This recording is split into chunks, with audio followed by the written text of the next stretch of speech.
This is Paul again, and you're listening to the Fiveish Fangirls podcast.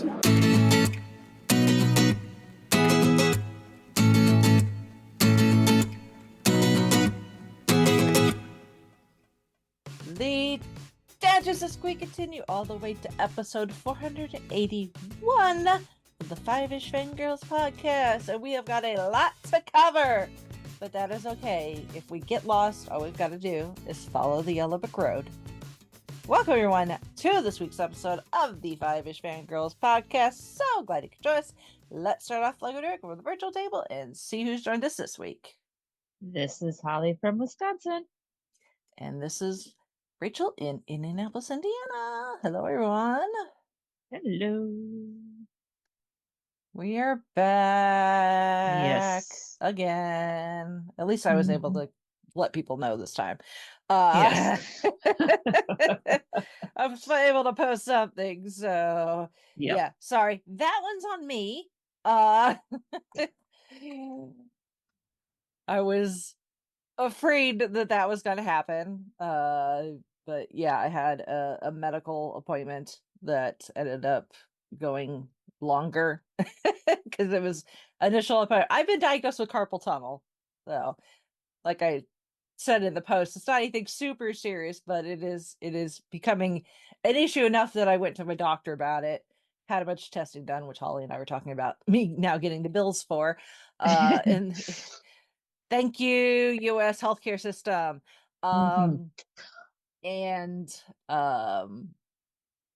But I have to do occupational therapy, even though the tests show that I really should just have carpal tunnel surgery, but my doctor's like, no, let's do occupational therapy first. I'm like, okay.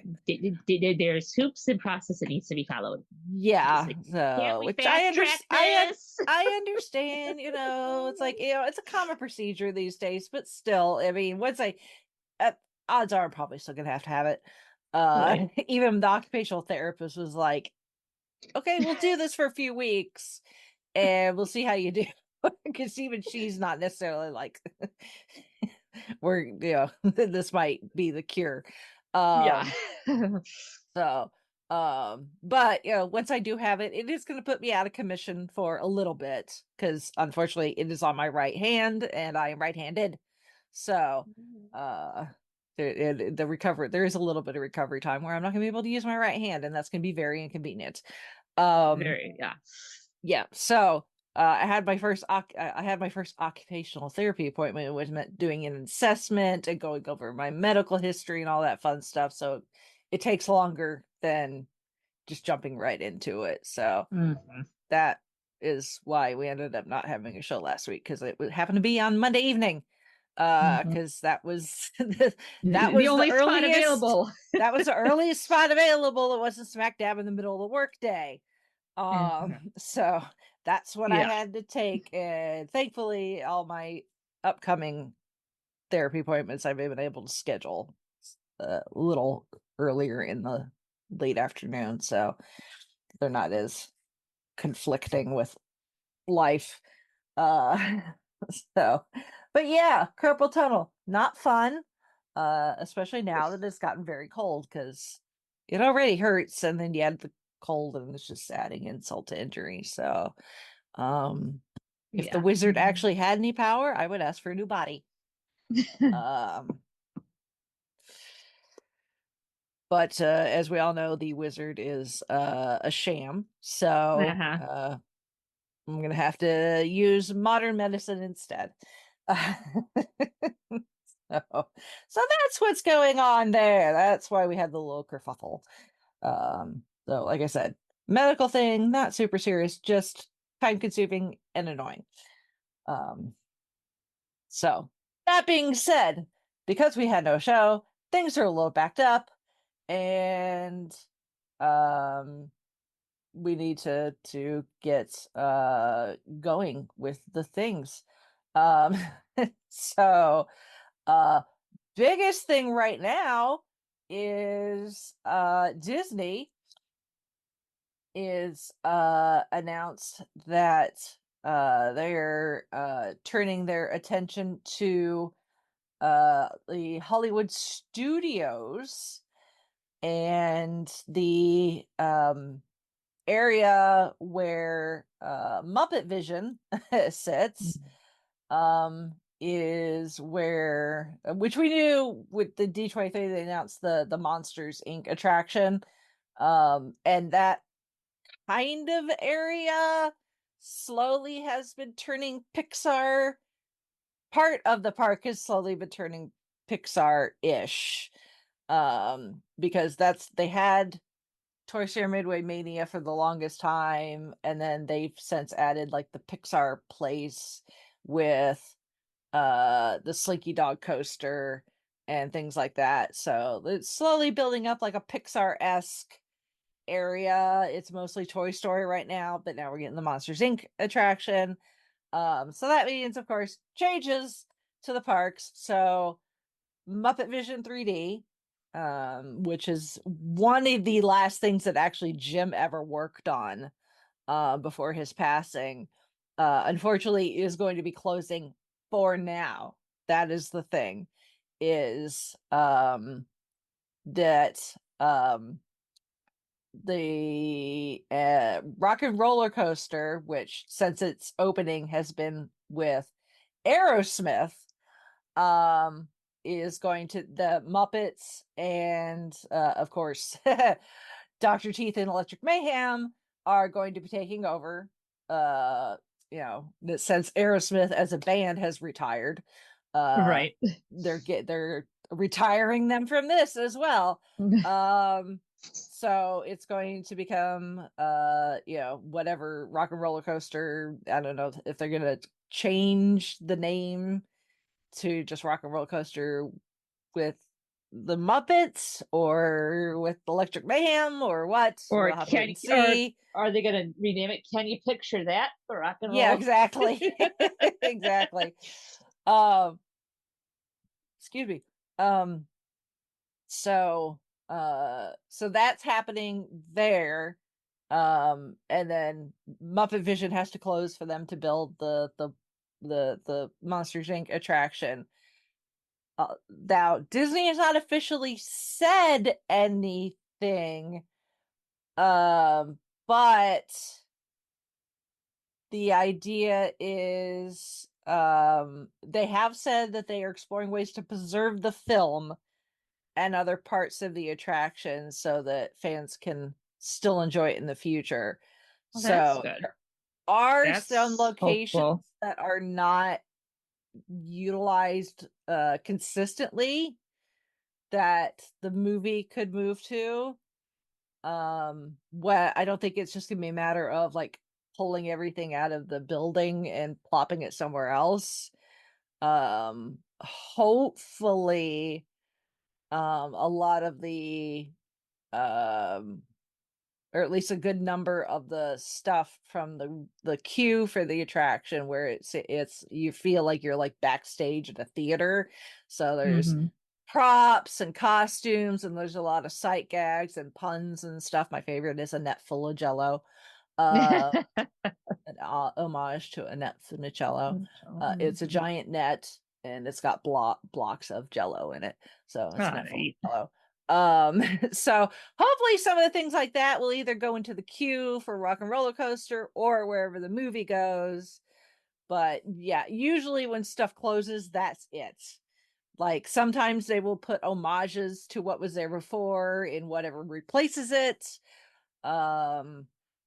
Sometimes props will get moved to other places or might get brought out for like special events. But this is the first time that I'm aware of that an attraction is closing, but Disney is like, no, we're going to try to find a new home for this. One, because I mean, Disney owns the rights to the Muppets, so Right. they can do whatever they want, and the Muppets, as an IP, should have a decent presence in the Disney parks. They pop up in other parks every now and then, but there's not really a whole lot of Muppet stuff in the parks. And two, it is a piece of history because it is like the last thing that Jim ever worked on. Right. And Um, I think a lot of people would be up in arms if Disney did not do something to preserve that final piece. Yeah. So we'll see. It's obviously this is going to take several years, more than likely, for stuff to you know be closed and broke down and then building and all that fun stuff. So but yeah, it should be interesting, but I think it's a much needed kind of kick in the pants, I think. Because like the studios has had bits and pieces, because obviously that's where, at least in Florida, the studios is where you go to Galaxy's Edge, for all Star Wars stuff. But and then obviously the Pixar land, slowly but surely the last few years. But I know the Muppet fans, really want to make sure that, the Muppets do not get forgotten. Right. It's like, people are excited that, Disney's like owns Lucasfilm and Star Wars and Marvel and all that fun stuff. It's like, yeah, but they've had the Muppets for a lot longer. So, it's like the Muppets like, hello, they bought us first. Right. So and how many years have we been showing love to these other temple fandoms? I think it's time exactly the Muppets exactly get some of that love. And there's been talks about Rock and Roller Coaster needing a redo, just because it's like, obviously, kids these days, do they know who Aerosmith is? Depending Maybe. on the kid. Yeah, depending on the kid. Maybe not, but right. Aerosmith as a band, they have retired. So unfortunately they had to retire earlier than planned because of Steven Tyler's health, but that's neither here nor there. So yeah, it makes sense that if the band's retired, that maybe it's, that's a good enough reason to finally give Rock and Roller Coaster a facelift. So it's exciting. I think it'll be fun. I think, the Muppets, especially Electric Mayhem, throwing them in there. Oh, Dr. That'll Teeth. work. Yeah. Yes. That'll definitely work. Come on. Yeah. Because essentially because essentially, that right now the idea is you are going to a recording studio, the label, made up label, of course, because it's Disney. And you come across Aerosmith, and Aerosmith, they've been playing around in the recording studio and they really need to be getting to a gig. And they're all like, well, we don't want to leave our, it's like, no, these fans are right here. They're like, hey, how about some backstage passes to our show? And they're like, sweet. So Aerosmith takes off, and you get in a very fast limo, which takes you all from one side of Los Angeles all the way to the other. Let me guess, the limo is the roller coaster. Yes, and the entire soundtrack is a mix of Aerosmith tunes. So, not bad, not shabby. Yep, it's pretty fun. It's pretty fun. It's an indoor roller coaster. It's very fast, but it's very smooth, and of course the soundtrack's very kicking. So, I will take it. So yeah, changing it to Muppets and essentially probably putting Dr. Teeth and the crew in charge. I think it will be quite fun. So yes, exactly. Like, instead of getting in a very fast limo to go catch up with Aerosmith, let's put you in the gig wagon with Dr. Teeth and Electric Mayhem, and Mayhem's will ensue. Yes, that will be my guess. Mm-hmm. So yeah, that's exciting. Just it's funny because every time, every now and then Chauncey will be like, we should really think about going back to Disney because we haven't been in quite a while. And it's like, because they've added so much stuff since we were last there, and then they go and announce something else, and I'm like, well, maybe we should wait until this is done. Mm-hmm. You know. I mean, not that we wouldn't go back again and again and again, but Right. it's like, oh, I want to see that. It's like, oh no, construction takes time. Therefore, we shall wait. So, stay tuned to this space for further updates from the big cheeses at Disney. Mm-hmm. Where is that? Um, and then in kind of the feed updates,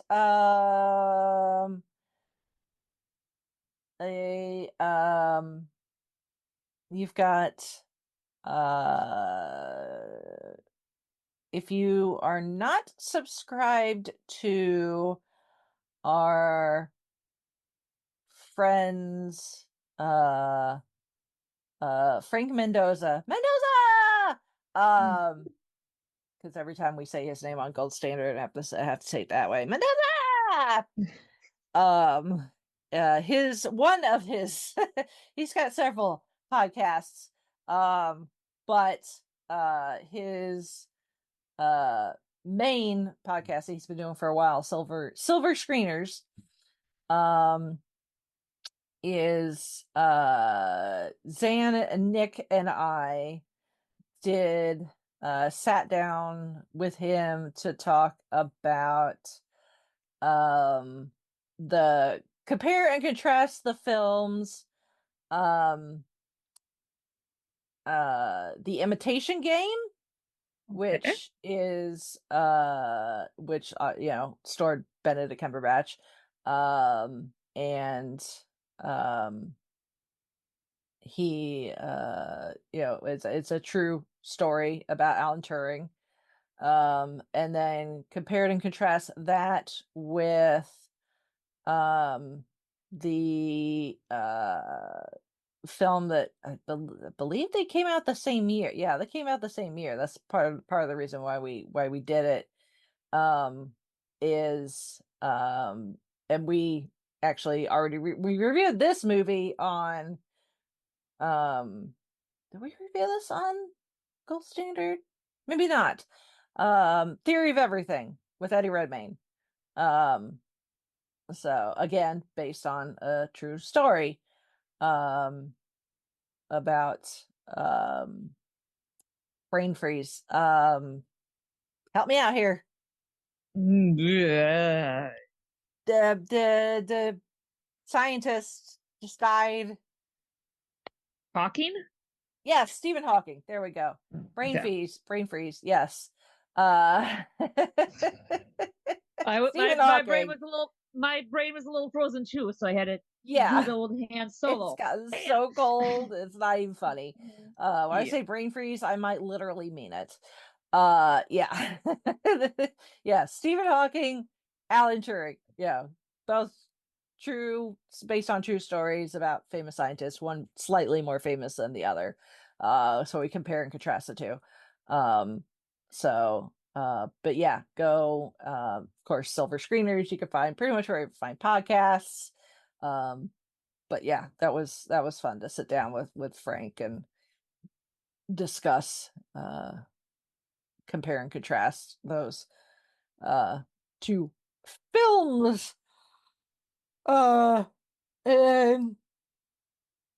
since we last released an episode, I believe we have do we have a new yeah, we got a new episode of Gold Standard. Out the face. Good gracious. I don't even know what's going on anymore. So just check all your feeds, folks. Go into the apps, hit refresh, and you know, see what you're missing. Because odds are you probably are. So So yeah, we did well. I say I missed out because I was once again under the weather. But Nick and Sam talked about Basic Instinct. I'm so sorry I missed that. I say with all sincerity. The 90s and Michael Douglas, it was a weird time. And Sharon Stone. That too. But Michael Douglas is having a time in the 90s, late 80s, early 90s. And then our Patreon episode for Gold Standards, also in the Patreon feeds, where we talk about the speaking of musicals, Rent. So ooh, nice. Yes. So there is that. Alrighty then.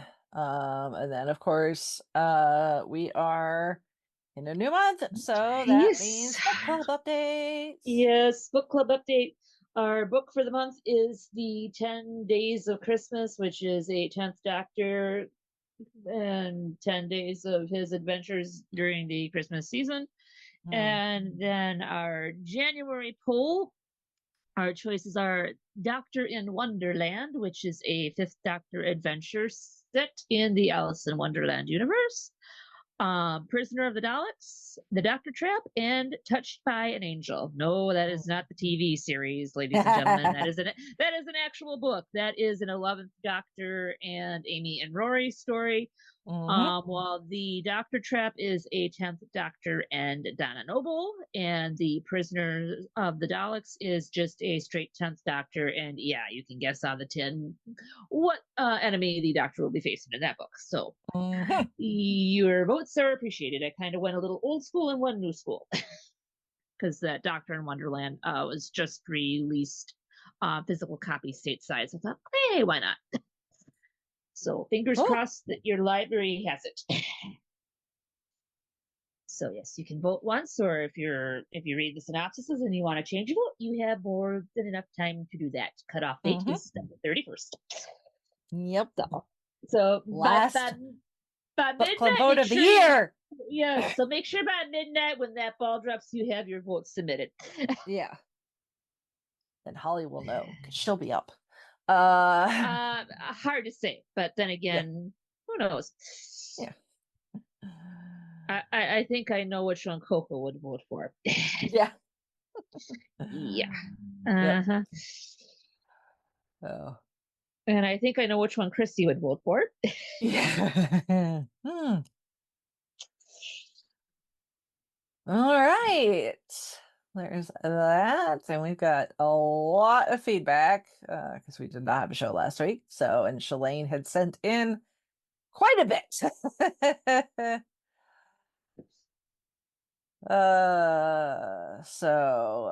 She does send a lot of her feedback is a lot of lists. Which, Shalane, I appreciate. We do. That is a bit time consuming.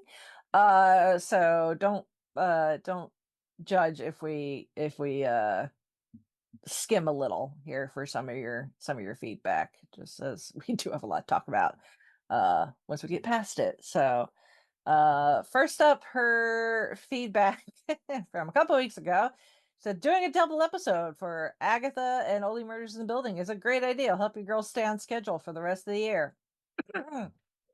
That was the idea. Yeah. So for sometimes. For Agatha, I loved it. I'm really into witches, whether it's Hocus Pocus, The Wizard of Oz, Wicked, Scarlet Witch, Sabrina, Wendy the Good Witch, and Harry Potter. Their anthem, The Ballad of Witch's Road, was incredible. It's an earworm. Yes, it is. I've been singing it constantly during Halloween. The flashbacks with the teen were great. I was disappointed that Scarlet Witch didn't make an appearance because that rumor was false.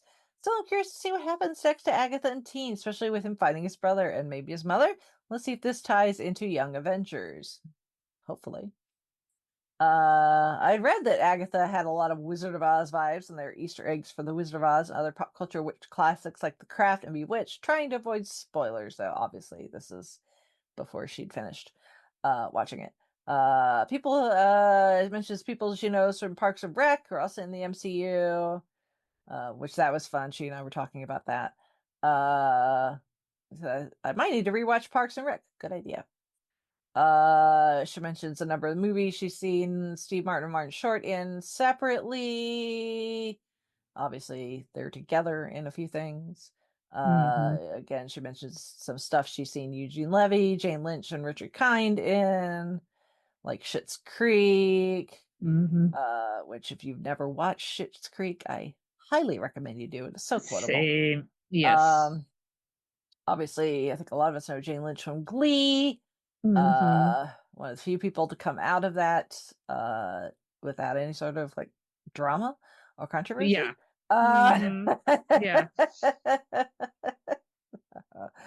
Obviously, Richard Kind, a lot of voices, especially in Pixar. And if you So- haven't seen the old sitcom Spin City, I highly suggest you look up because he does play in that, and he is a hoot in that one. Which for a time also starred friend of the show, Barry Bostwick. Yes, yes, as the mayor. Says Funko Pop announced only Murders in the Building Pops for next year. They're also releasing more Disney Channel Funko Pops, and I'm so excited. I'm trying not to spoil Wicked and Moana 2 for myself, but it's hard to avoid spoilers. Sometimes I mute the TV spots for these movies, and I try not to read the comments, but I check them to see if people think the movie is good. Fair enough. She mentions a number of her Funko collection, which I know she posts a lot of pictures and videos on her social media, especially her TikTok. So you can go follow Shalane on the social medias. She's really good at doing like transitions. That is something I still struggle with. Maybe it's because she's younger. Her DNA is more tied into it. I don't know. But yeah, she posts a lot of her, like when she gets new stuff, she'll share it. If she's got like a collection that's all the same theme or same IP, she'll post like a video or whatever that shows a number of things in her collection from that particular thing. So yeah, Shalane, if you don't mind, we'll point people towards your Instagram and or TikTok, I think, where they can see some of your collections of cool stuff, because you do have some cool collections of things. It says, yes, I have Funko fever. Next, I'm planning to get more Wizard of Oz pops and Disney characters with posters. We released them the last year, Disney's 100th anniversary. Back to Wicked. It's cool to see more merch for it. Even Hamilton got Funko Pops. Yes, it did. And then she said, because we'd hinted at it, that last week was supposed to be our talk about all things Oz. So she went ahead and set in feedback. And I told her after, it's like, don't worry, your feedback's still relevant. So here's her Wizard of Oz related feedback. It says 2014 marked 75 years since the Wizard of Oz. I actually think it's 85 years. Time weird. Around that time, Wibbly once upon a wobbly time, soup. yeah, I guess I don't know. Yeah, no, 2014 was 75 years, 10 more years this year, 85 years. Okay, I'm good. Again, brain freeze. Math. Time, Yeah, what math. is that? Yeah, around that and time. math this later in the day, not good. Yeah, exactly. The fact that it's already December, I'm just struggling. Around that time, Once Upon a Time did its own twist on the story. In the theater where I worked had previously staged a production of The Wizard of Oz. Now, 2024, we celebrate 85 years of Wizard of Oz, and finally, the Wicked movie has been released. I've always loved Wizard of Oz. I watched the movie and sing along with it regularly. Years later, I read the book and learned that Dorothy's slippers were silver, not ruby, and that Glinda was a witch of the South, not the North. This explains some creative liberties in Once Upon a Time and Muppet Wizard of Oz. Yeah. A lot of creative. We're going to talk about those creative liberties. Oh, yes. By the way, am I the only one who remembers the Muppets Wizard of Oz? Y'all seem to know the Muppet Christmas Carol and Treasure Island, but not Wizard of Oz. I will admit I forgot that the Muppet Wizard of Oz was a thing with Ashanti. That being said, I will tell you about my trip to go see Wicked last week, and that plays into it. So the movie, not the stage show yet. I was around 11 or 12 when I discovered Wicked. One day I came home from school and Chrissy had the music playing. When I asked what it was, she said it was Wicked, the story of the Wicked Witch of the West. I love the soundtrack ever since. It's part of what sparked my love for musicals, alongside seeing the Phantom of the Opera on Broadway. So wish we had seen Wicked instead, but either way, both musicals changed my life. Around the same time, I saw Enchant and realized that Dina Menzel played the OG Elphaba on Broadway. I also discovered the Tinkerbell animated movie series where Kristen Chenoweth, the OG Glinda, voiced a character. I don't understand why people say Wicked is amazing but weird. The songs are incredible, and there's nothing weird about that. Again, we'll get into that. Did you hear that the ruby slippers are going up for auction? I'm not bidding. I don't have that kind of money. Fun fact, there are 4 pairs of ruby slippers used in The Wizard of Oz. The ones up for auction are the stolen pair from the Judy Garland Museum. One pair is at the Smithsonian in Washington, D.C., but I don't remember seeing them when I visited. Yeah, because they have not aged well. So No. yeah. So the Smithsonian, they have done their darndest to try to preserve them so that they can continue to be put on display. And still, when people see them go, oh, I believe one other pair is the pair that is now at the Academy Museum in Los Angeles. I believe that is another distinct pair. So the Smithsonian has a pair, and I believe the Academy Museum has a pair, and then this pair, and then the 4th pair is, I don't know where they are. So I follow Wizard of Oz fans on social media, and they share great facts. For example, Dorothy was originally supposed to be blonde, and the cast struggled in their costumes due to the heat on set, among other things. Again, I'm confused about who owns the Wizard of Oz. Is it MGM or Warner Brothers? I see a lot of Oz merchandise at Warner Brothers Studios, and the Oz land at the upcoming Warner Brothers theme park in Australia looks amazing. I really want to go. Again, we'll talk about that. So a bunch of actors that were supposedly in contention for parts in Wicked. She talks about Leah Michelle, who was on Glee, has worked alongside Kristen Chenoweth, Idina Menzel, and Jeff Goldblum, because they all were on Glee, and at one point Leah actually sang "Defying Gravity." She also sang "For Good" at one point as well. So, Dove Cameron and Kristen Chenoweth, they play mother and daughter in Descendants, and worked together in Hairspray Live, which also had Ariana Grande. It's a small world. Ariana Grande has a history with the Wizard of Oz. And Victorious, her character performed scenes from Oz. Later, she sang The Wizard and I for Wicked's 15th anniversary, and now is playing Glinda in the movie. Yes, she is. And she went and saw Wicked, the original run for it, and got to meet Kristen. And at that point, Ariana was like, I need to play this role. So I thought Ariana Grande was on the right track after Nickelodeon their music career, but her album Thank You Next made me question that. Still, she hasn't had the same struggles as many other child stars. Zendaya, for example, transitioned successfully with her roles in Spider-Man and The Greatest Showman. Child stars are a complicated topic. Many are millennials like me. Yeah. Or younger. So, yep. Of course, Ariana being of that ilk. She has done covers of several Disney songs.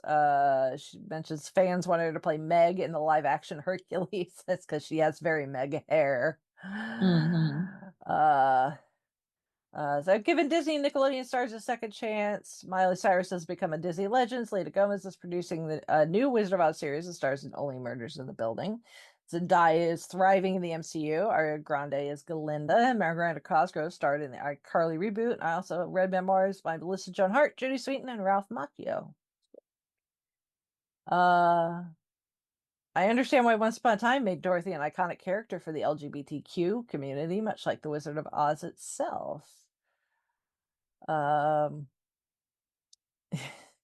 The Wicked and Gladiator 2 released on the same day, just like Barbie and Oppenheimer. Here are some other movies released together with some fun mashup names. 10 Things I Hate About You and The Matrix. 10 Things I Hate About The Matrix. The Sixth Sense and The Iron Giant. The Iron Sense. The Princess Diaries of Rush Hour 2. The Princess Hours. Tomorrow Never Dies in Titanic. Tomorrow Never Titanic. I like that one. Yeah. Yes, Tomorrow Never Titanic. Titanic,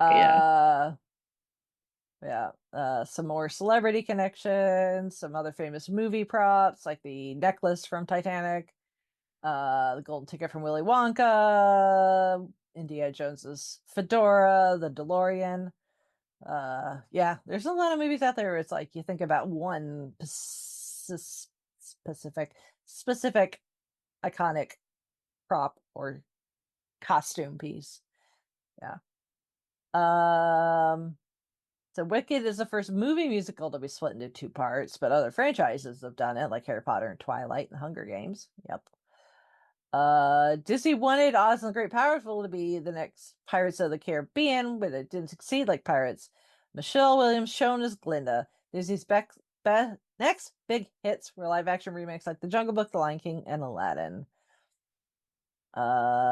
Disney's done 3 Wizard of Oz projects: Return to Oz, Oz the Great Powerful, and The Muppets Wizard of Oz. November is a big month for book and musical adaptations. Films like Harry Potter, Twilight, The Hunger Games, and now Wicked were released around Thanksgiving. It's surprising that part 1 of Wicked is rated PG, as the stage show feels more like a PG-13. I suspect part 2 might be PG-13. I think you're right. I've seen 2 of John M. Chu's movies, In the Heights and Crazy Rich Asians. Do you know how many songs in Wicked are one-word titles? Try naming them. I've counted 4. Thank you, Shalane, for your feedback. And yes, you mentioned a lot of things that we hope to dive into as we take that Twister ride from Kansas to over the rainbow.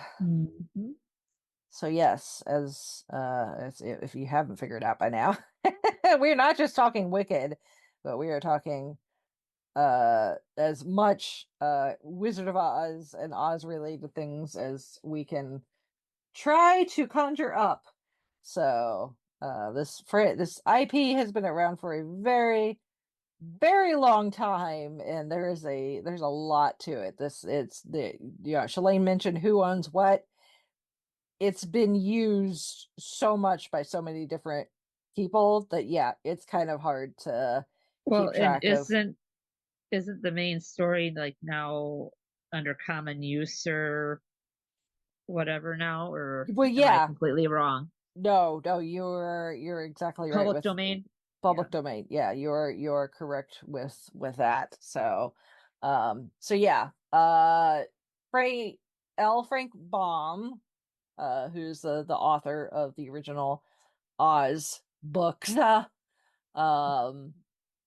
The first one was published in 1900. The first book actually entered public domain in 1956. Wow. So the first edition had a printing of 10,000 copies and was sold in advance before it was even published. The publication date of September 1st, 1900. May 17th, 1900, the first copy came off the press. Baum assembled it by hand and presented it to his sister.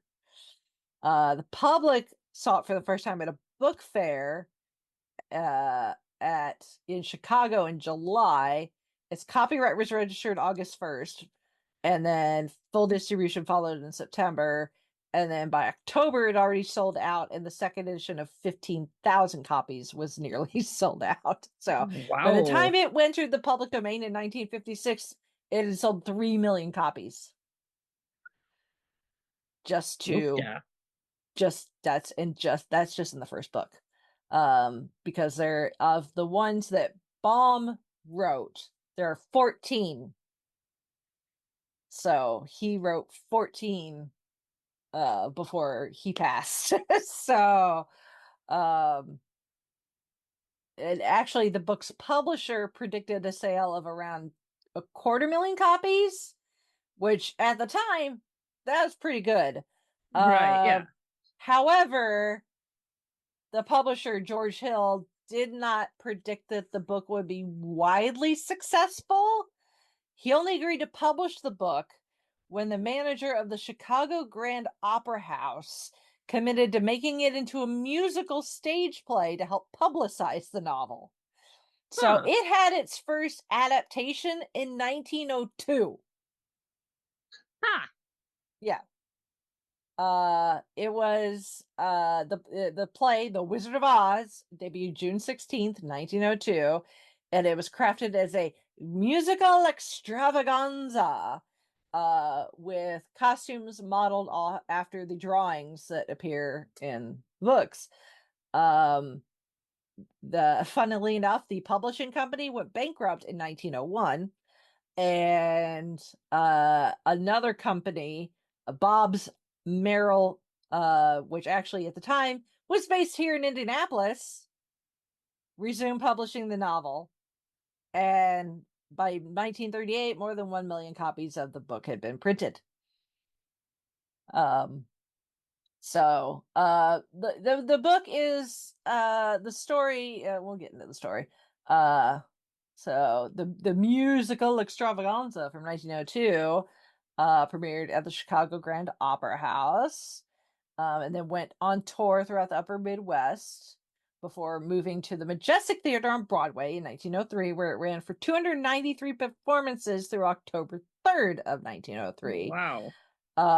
Dorothy's last name was introduced in the show. She had no name in the original book, but the surname was mentioned in the book Ozma of Oz from 1907.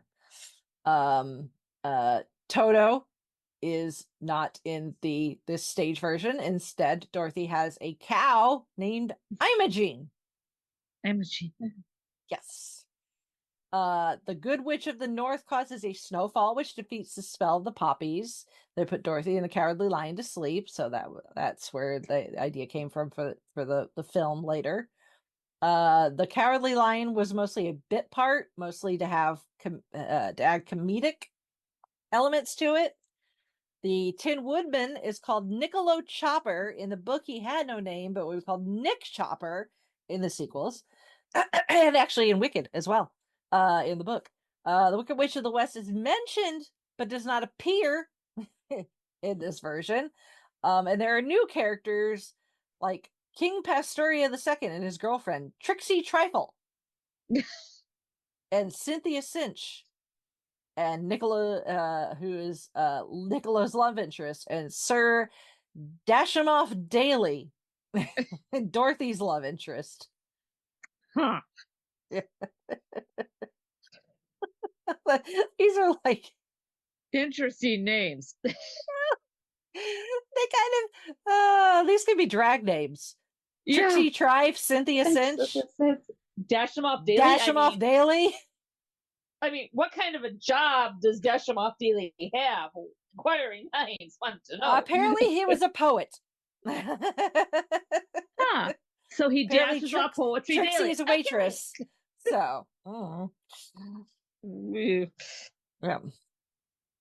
So in 1920, Baum, the last book written by Baum was released, Glint of Oz. That's number 14. And then after his death, publisher Riley and Lee continued publishing annual Oz books, selecting royal historians to record the latest Oz doings. These books could, together with Baum's original 14 novels, form the famous 40 and are considered canon. So yeah, if you want to read the Wizard of Oz books, be prepared because there are 40 of them. 14 written by Baum and the rest by other people that his estate has considered, yes, these are good enough to be part of the canon. So basically the pre-early version of fanfic. Pretty much. Yep. Pretty much. So the idea of the Wizard of Oz is a combination of stories that Baum would tell as stories to to tell, his kids, and also his own personal life, because Baum was said to have told children whimsical stories before they became material for his books. His son Harry called his father the swellest man I knew, a man who was able to give a decent reason as to why blackbirds cooked in a pie could afterwards get out and sing. Frank Baum himself held a lot of different jobs, moved a lot, was exposed to a lot of different people. So it's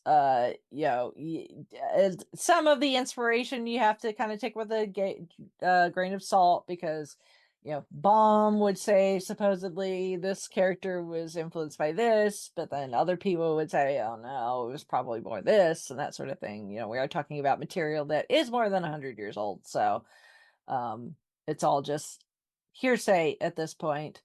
But uh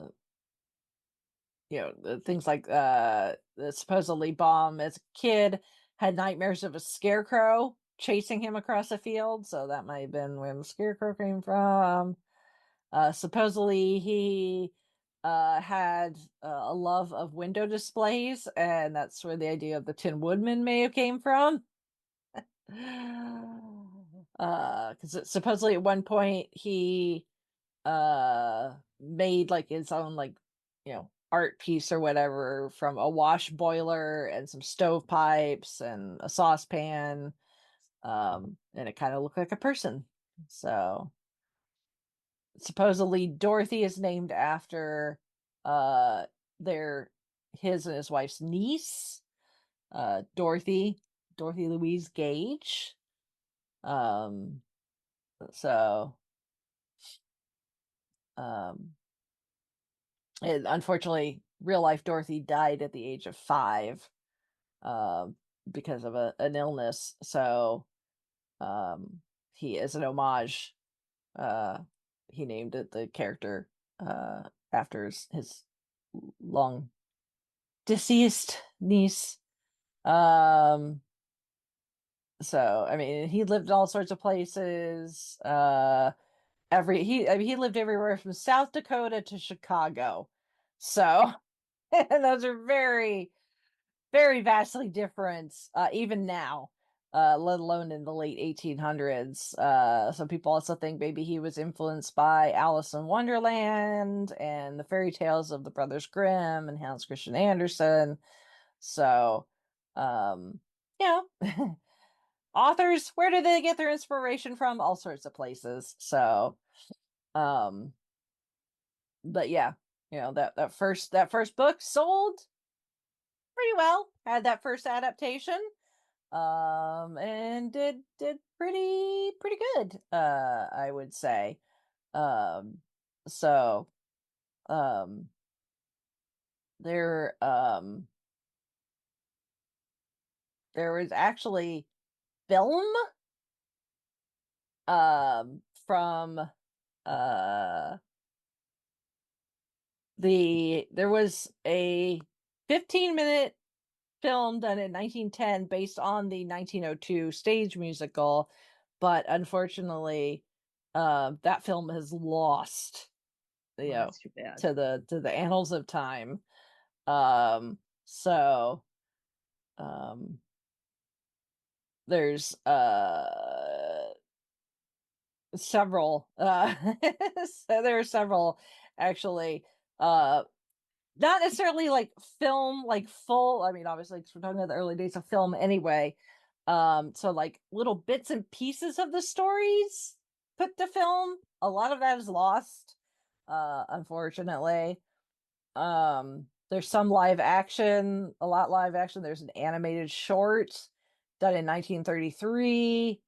And then obviously the most famous and most successful adaptation up to that point is the 1939 MGM film directed by Victor Fleming, starring Judy Garland, Ray Bolger, Jack Haley, Burt Lahr, Margaret Hamilton, and Frank Morgan. So, which that in itself, utilized a lot of new and innovative techniques in cinema. At this point, the Academy Awards were slightly over a decade old. So, but you could see the advancement that film was making. The idea of going from not black and white, but sepia. There is a difference because it has the yellowish hue. It is actually sepia, not black and white. But go from that to the Technicolor once Dorothy lands in Oz, and to have that transition was, groundbreaking at the time, and to be able to make Oz so fantastical, and to bring these characters to life, and have things like witches and flying monkeys, and the Scarecrow and the Tin Man and all that. It's it was a sight to behold at the time. It even is now. So it was Walt and Snow White and Seven Dwarves that showed that adaptations of children's stories and fairy tales could be successful, is kind of what put a kick in the pants to the rest of the film industry. Yeah. So, because they all thought Walt was going to lose his shirt. Nobody's going to sit through a cartoon that long. Second of all, nobody's going to sit through a children's story for that long, and he showed them. So MGM bought the rights from Samuel Goldwyn, and of course, development is a thing. So it went through lots of writers, lots of revisions. Herman Mankiewicz delivered a draft for the Kansas scenes, and then delivered a further draft. There were like different writers working on different parts of the script, and they didn't know about each other, which nowadays is like, really, but that was fairly not uncommon at the time.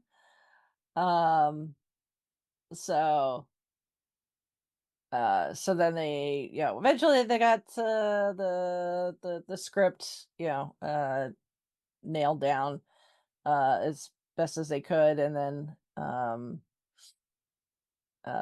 it was then they needed to cast it. So at the time, actually, Shirley Temple was like the hot child star. But Judy had the most experience in something like this. So supposedly it was contractual issues is what ultimately led them to casting Garland and not Shirley Temple or some other child star. Ray Bolger was actually originally cast as the Tin Man, and Buddy Ebsen was to play the Scarecrow. Bolger, however, wanted to play the Scarecrow, and because his childhood idol Fred Stone had done so in the stage version in 1902. And Bolger hated doing the Tin Man. He's like, I'm fluid. So he managed to convince him to recast him. And Buddy Ebsen, he was like, that's fine. So of course they needed to cast the Munchkins, which they had to cast over 100 people of the correct size. So in some cases, it's adults who, for one reason or another, I'm not going to paint them all with the same brush, that all of them, had dwarfism or something like that. There's a number of different reasons why an adult may not grow to, a more stereotypical height. So they cast obviously most of the Munchkins are those, but there are also some children in there as well, because obviously children are smaller. So but I think there's like maybe one, like a handful at best, Munchkin, the actor's still alive, and those are the only people that are still alive from the Wizard of Oz cast. And even that, I'm not entirely sure if that is the case. I think maybe last I heard there was like maybe you could count the number of them left on one hand, I think. Uh um uh Ebsen did not mind um taking over the role of Tin Man. Turns out he was allergic to, well, according to the studio, he was allergic to the makeup. According to his daughter, he suffered a toxic reaction after repeatedly inhaling the aluminum dust in the aluminum powder makeup he wore. So he ended up hospitalized and had to leave. So they did stop filming while they found a replacement for him. So but then Jack Haley, his replacement, and they ended up changing the makeup. So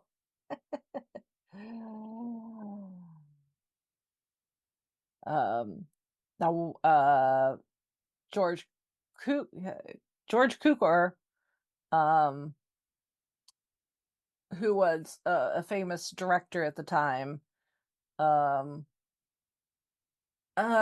he did not end up directing any of the scenes of the film, but worked as a creative advisor. Uh, although he ended up having to leave because he had to go direct this other movie called Gone with the Wind. So then Victor Fleming took over. So uh so yeah. And it's the whole, we will not get into um the whole thing of like the treatment of Judy Garland Right. and Yeah. all that, because that goes beyond this. Oh yeah, big time. Because that big time. that was her entire career. Yes. Unfortunately. Mhm. So and if for some reason you do not know about Judy Garland's history, one, YouTube is your friend. Yes. Yeah. She's Second of all, handy. yeah. Second of all, again, while it's not completely accurate, creative liberties are taken, as they are with anything historical, but I would recommend seeing Judy, which was released a few years ago with Renee Zellweger playing Judy Garland. Because she actually does a really good job of that, of showing obviously Zellweger plays older Judy close to the end of her life. There's some flashbacks to her time in like shooting The Wizard of Oz and some other things. And somebody else plays a younger Garland. But Renee Zellweger plays Judy in the 60s, because Judy died in 69. And it is heartbreaking. It is absolutely heartbreaking how her life ended up. But yeah, that a lot of that was happening while she was filming The Wizard of Oz. This was like, like I said, she had been an established actress up to this point, but this was like the biggest role up to this point, and she was not treated well at all. A number of the cast actually. There was the entire filming was just kind of cursed. Um, so um not just from Judy. Um so supposedly some of the Munchkin actors got frequently drunk. um and uh the Margaret, the Wicked Witch, Margaret Hamilton, who also Miss Gulch, obviously, but the Wicked Witch, at one point, she ended up suffering burns, um, because they used a lot of fire special effects for her Right, to like yeah. disappear. She Mhm. disappeared into a ball of flames, and at one point, she accidentally got burned. Um, so, of course, there's the urban legend about the dead Munchkin hanging in the trees, which, you can see the restored film now. It's obviously a bird, a very, it's like a blue heron or something like that, something very tall and gangly. That was, on set. you know piece of live, live animal on set. That's why you don't work with kids or Mhm. animals. uh Exactly. so um yeah um so yeah, it was not a smooth uh uh production by any means, but they managed to pull it off. um and obviously it went on to um do fairly well. So uh, and has been kind of going ever since. So um Now the thing with, because of this movie, this is where the who owns what starts to get a little murky. Because any adaptations that would happen after this point, if you adapted from the book and stuck to the book, then you were fine. So if a description or of something or someone is how you choose to portray a character or place or thing in your adaptation, whether it's live action, stage, animation, whatever, that's fine. You're basing it off of Baum's materials. And like I said, the first book has been in the public domain for quite a while. However, any changes that MGM made and made it distinct to their adaptation, like the slippers being red instead of silver, those belong to MGM. Mhm. Which is why every other adaptation, the slippers are silver, usually silver. We'll talk about the ones in Wicked here shortly. But that's why you've not seen ruby slippers anywhere else. Mhm. Is because MGM is very Yeah. they were very adamant that that was their thing. And nobody gonna use no ruby Basically, slippers anywhere else. my precious tooth. Yes. Yeah. So while there's been a lot of adaptations, they have all been based on the Baum material and or now the Wicked material, which again, even the Wicked book, he makes sure to describe things the way that they are described in the OG material. Now, the television rights to the 1939 film, MGM sold to CBS for $225,000. It was first shown on television in 1956. By the way, that dollar amount equivalent in 2023 is 1.93 million. It did well, really well, as far as television ratings are concerned. So while it aired November 3rd in 1956, it was aired again December 13th, 1959, and had even better ratings. And since has been shown on TV every year on CBS, essentially, since then. The home media, the first video cassette release was in 1980. That was by MGM/CBS Home Video.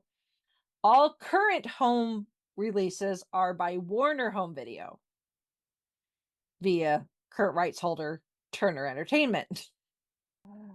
So things like DVD releases have been under the MGM/Turner. Like the first DVD release was by MGM Turner.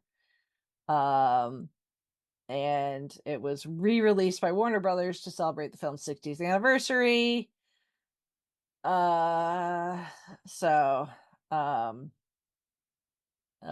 There's been multiple DVD versions released throughout the years.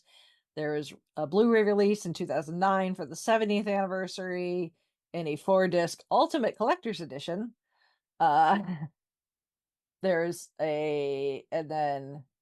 later that same year, there was a 3-disc Ultimate Collector's Edition repackaged as the less expensive Emerald Edition.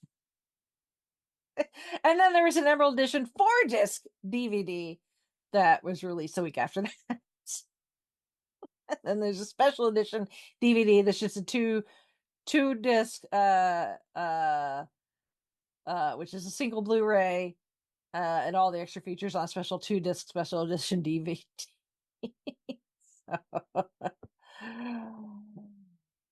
Oh my goodness. So yeah, there have been a lot of versions. And even then, because like when it was reissued in 1949, it was sepia. In 55, it was black and white. That continued on television broadcasts and home releases until the 50th anniversary VHS release. As far as my terrible memory goes, I have only ever seen the Kansas bits in. No, I've seen them in both, but the sepia stands out more for me. I think I've seen it more often with the sepia than the black and white. Yeah. Personally, so yeah, it's been it's been all over the place. As far as like, the who owns what, again, it depends on what you're talking about. Right. So obviously come the Academy Awards that following year. It was nominated for Outstanding Production, Art Direction, Original Score, Original Song, Special Effects, and then Judy got a Academy Juvenile Award. It won for Best Original Score, Best Original Song for Over the Rainbow. It did not win Outstanding. That's what Best Picture was called at the time, Outstanding Production. Gone with the Wind actually won that year. I think Wizard of Oz should have won personally, but that's just me. So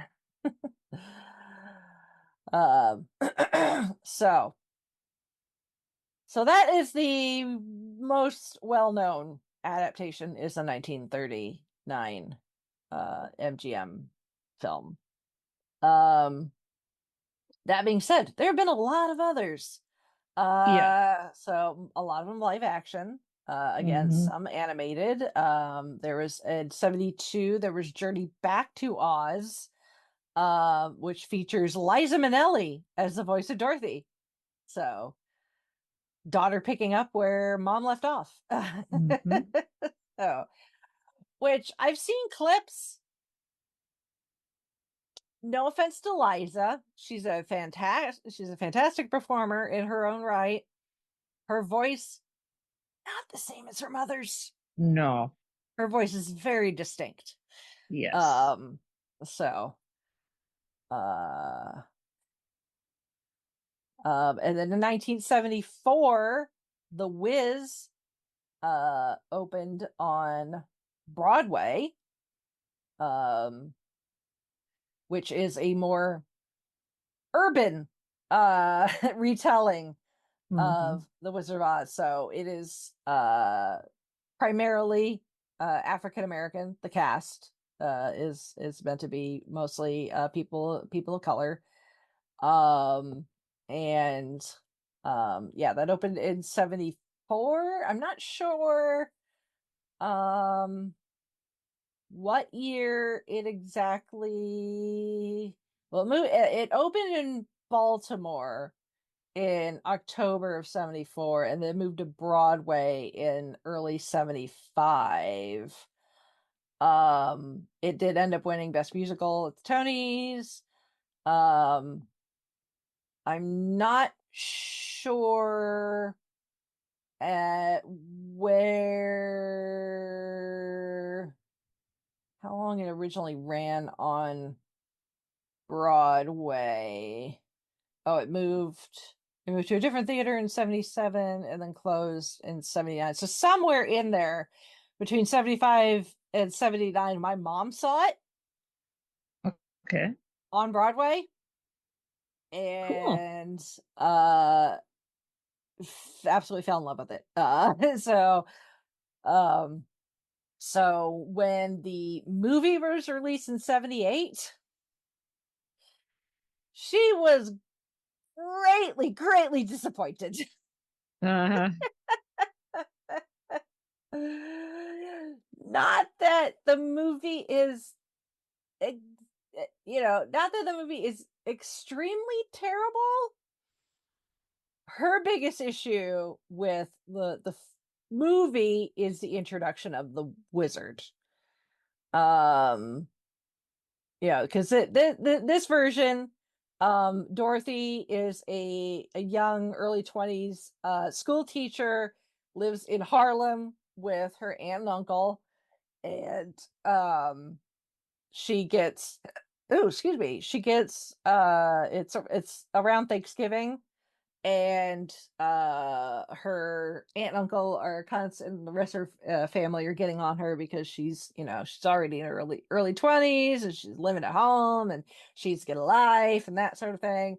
And at one point Toto runs out the door, so Dorothy chases after him. They get caught in a snowstorm, like you do in New York in the winter.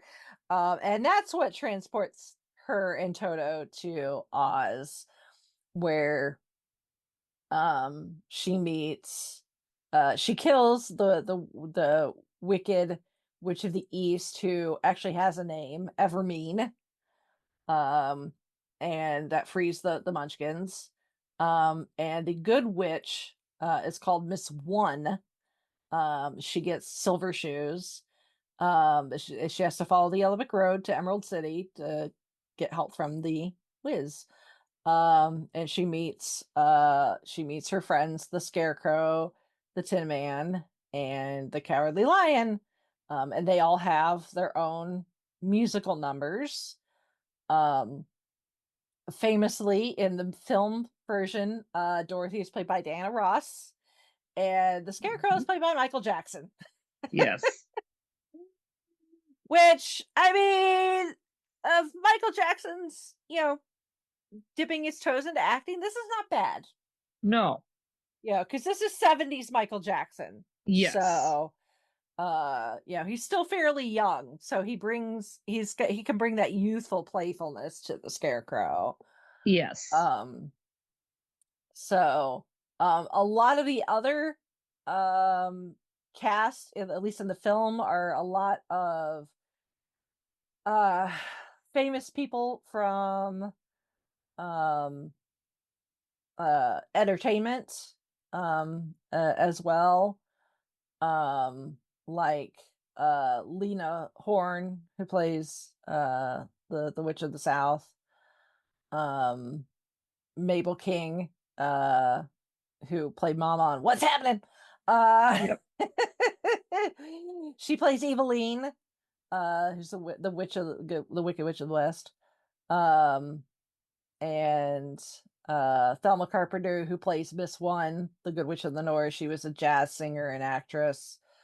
Richard Pryor plays Yes. the Wiz, Uh-huh. which that in itself, if you're talking about the non-Wiz persona, when you find the normal man behind the curtain, yes, Richard Pryor certainly could have done that. However, they decided to rely mostly on that. So you don't get the introduction. And my mom has told me the story a number of times because it's stuck with her even after all these years. She's forgotten a lot of things as she's gotten older. This she will probably never forget till the day she dies.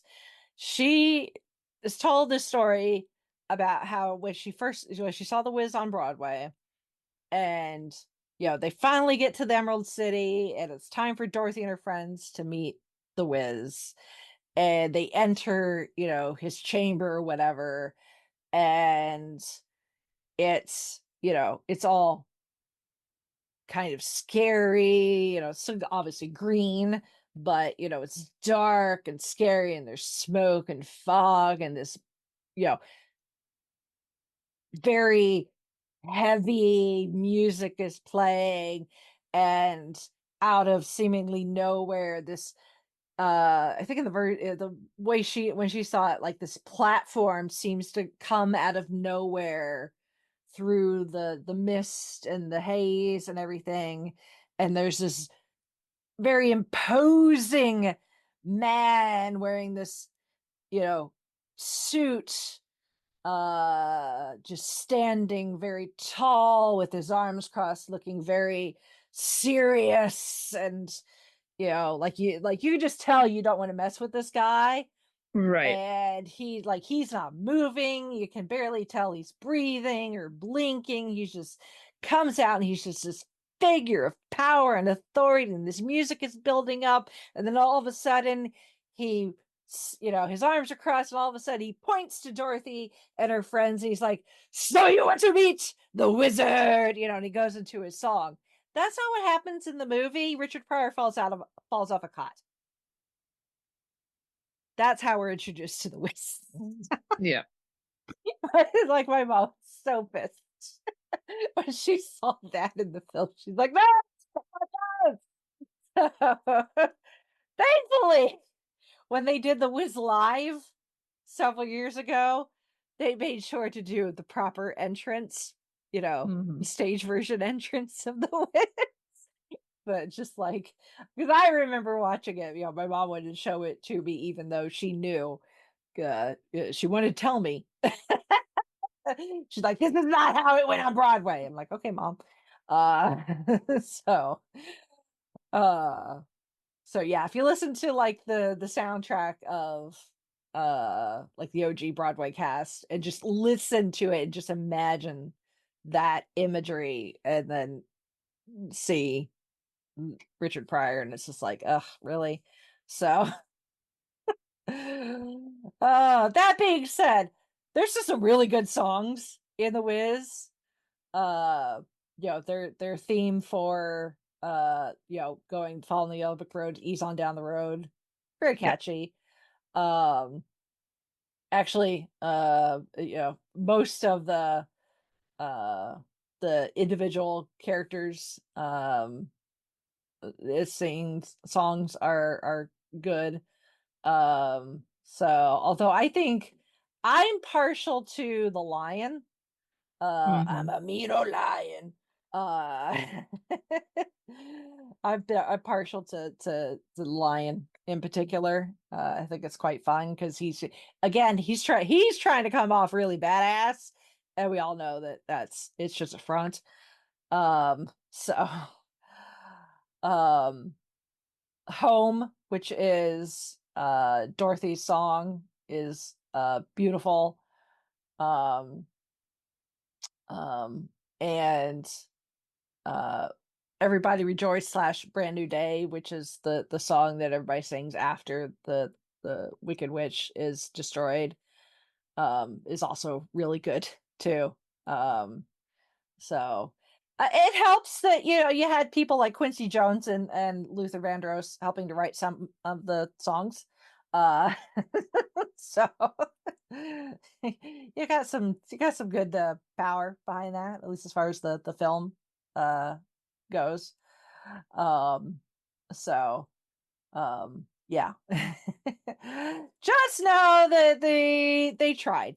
They tried with the film version, fell a little short for the people that actually know how the stage version is supposed to go. This is a ongoing thing of taking stuff from stage, especially musicals, and trying to put them on screen. I get it. This is a discussion we even had recently when we did Rent for Patreon for Gold Standard, is moving stuff from stage to screen is a double-edged sword, because one, it allows people to see something that they likely would never get to on stage. A lot of the stuff on Broadway, it never gets tours or anything like that, so people may hear about it, but they'll never get to see it.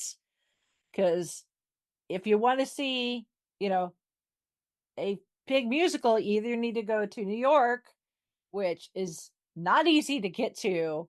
It's also very expensive, but it's not easy to get to for a lot of people. Or you need to go all the way to London and go to West End. So again, not very accessible for a lot of people. So for some people, their only exposure to something like The Wiz may be this version with Diana Ross and Michael Jackson.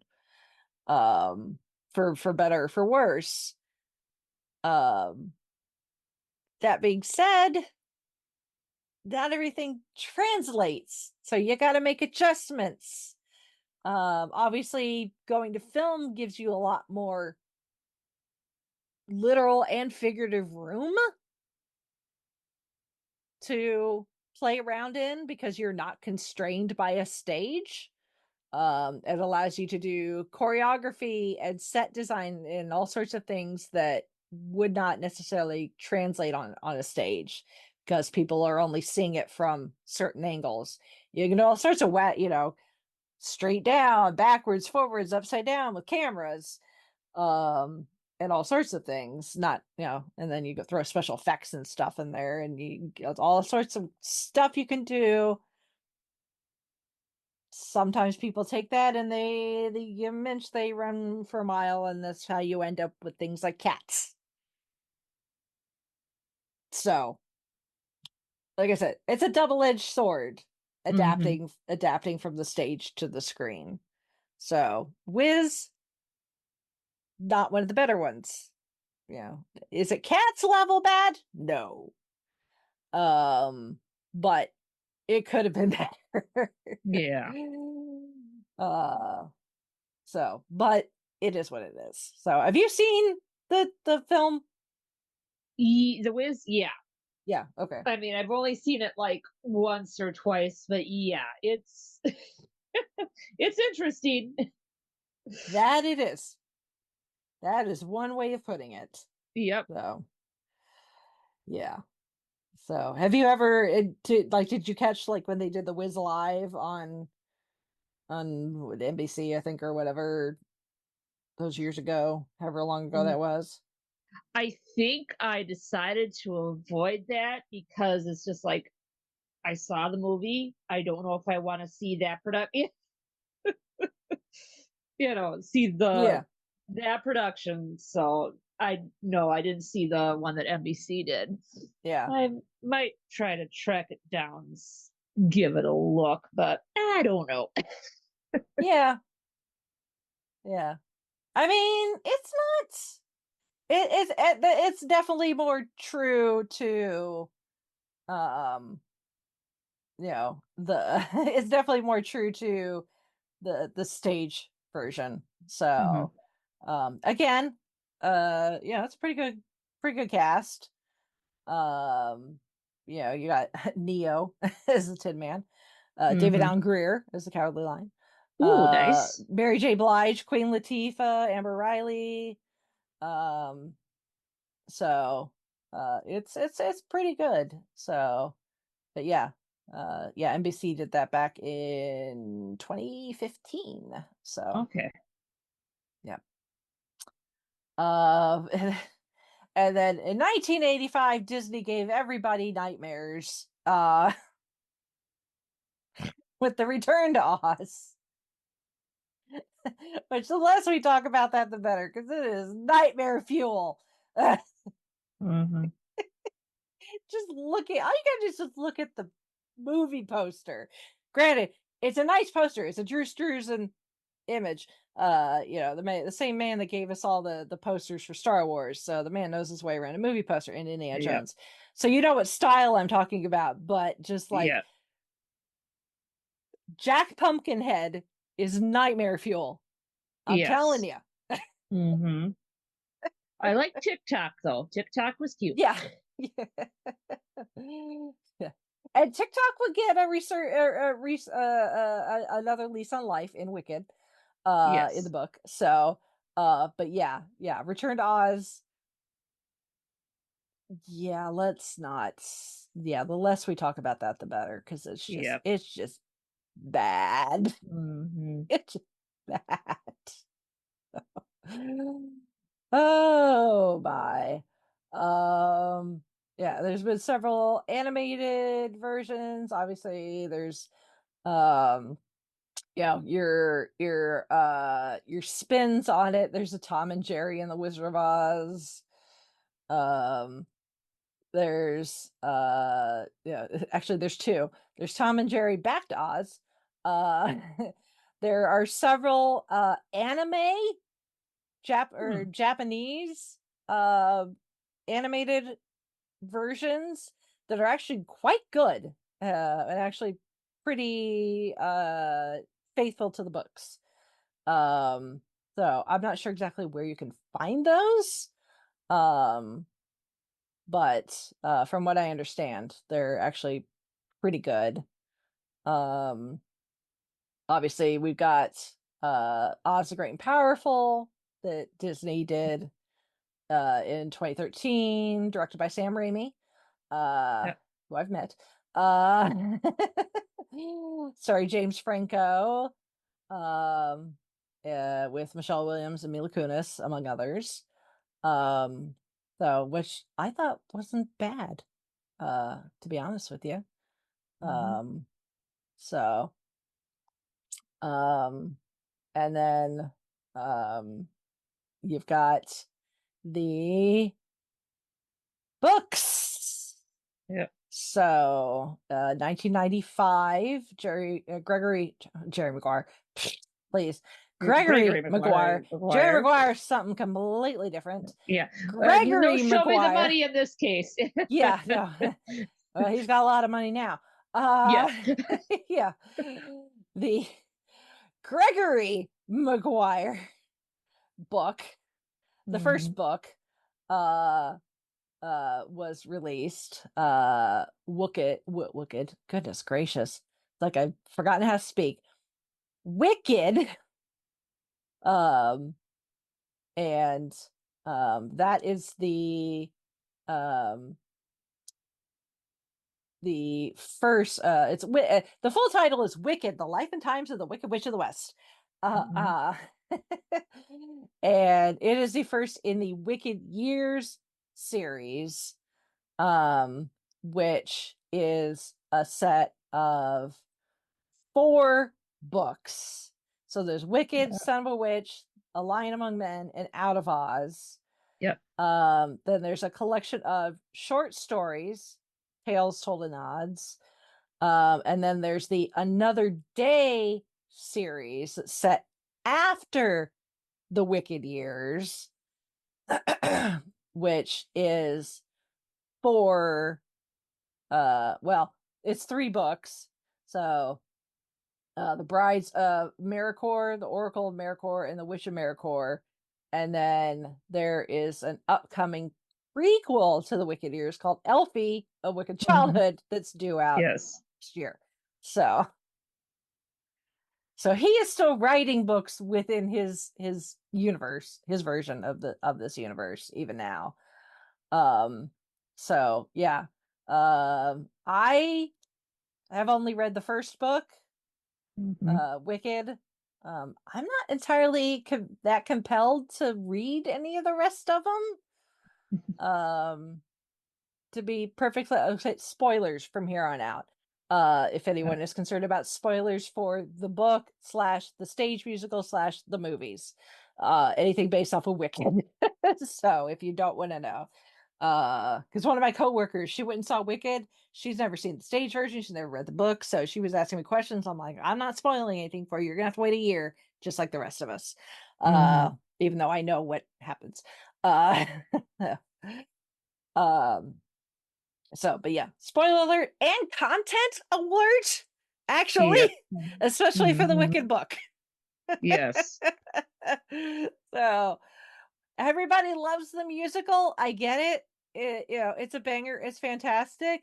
It's source material. This particular book, not for kids. You may have seen on social media as everybody's anxiously awaiting for the first movie to come out, and subsequently since, as the hype continues to hype, know that no matter how much your kid may beg and plead, do not let them read Wicked without you checking it out first. Exactly, because it's going to depend on your kid, right? And you might be having some conversations that you don't want to be having at that age, right?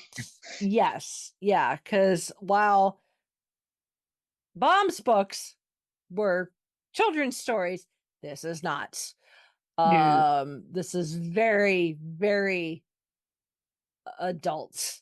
Like, I wouldn't even say this is like young adult. This is adult. I mean, you're talking about, I mean, some of it is adult in where it's kind of obvious. Like there's some graphic, I don't want to say like porn graphic, but there's some pretty,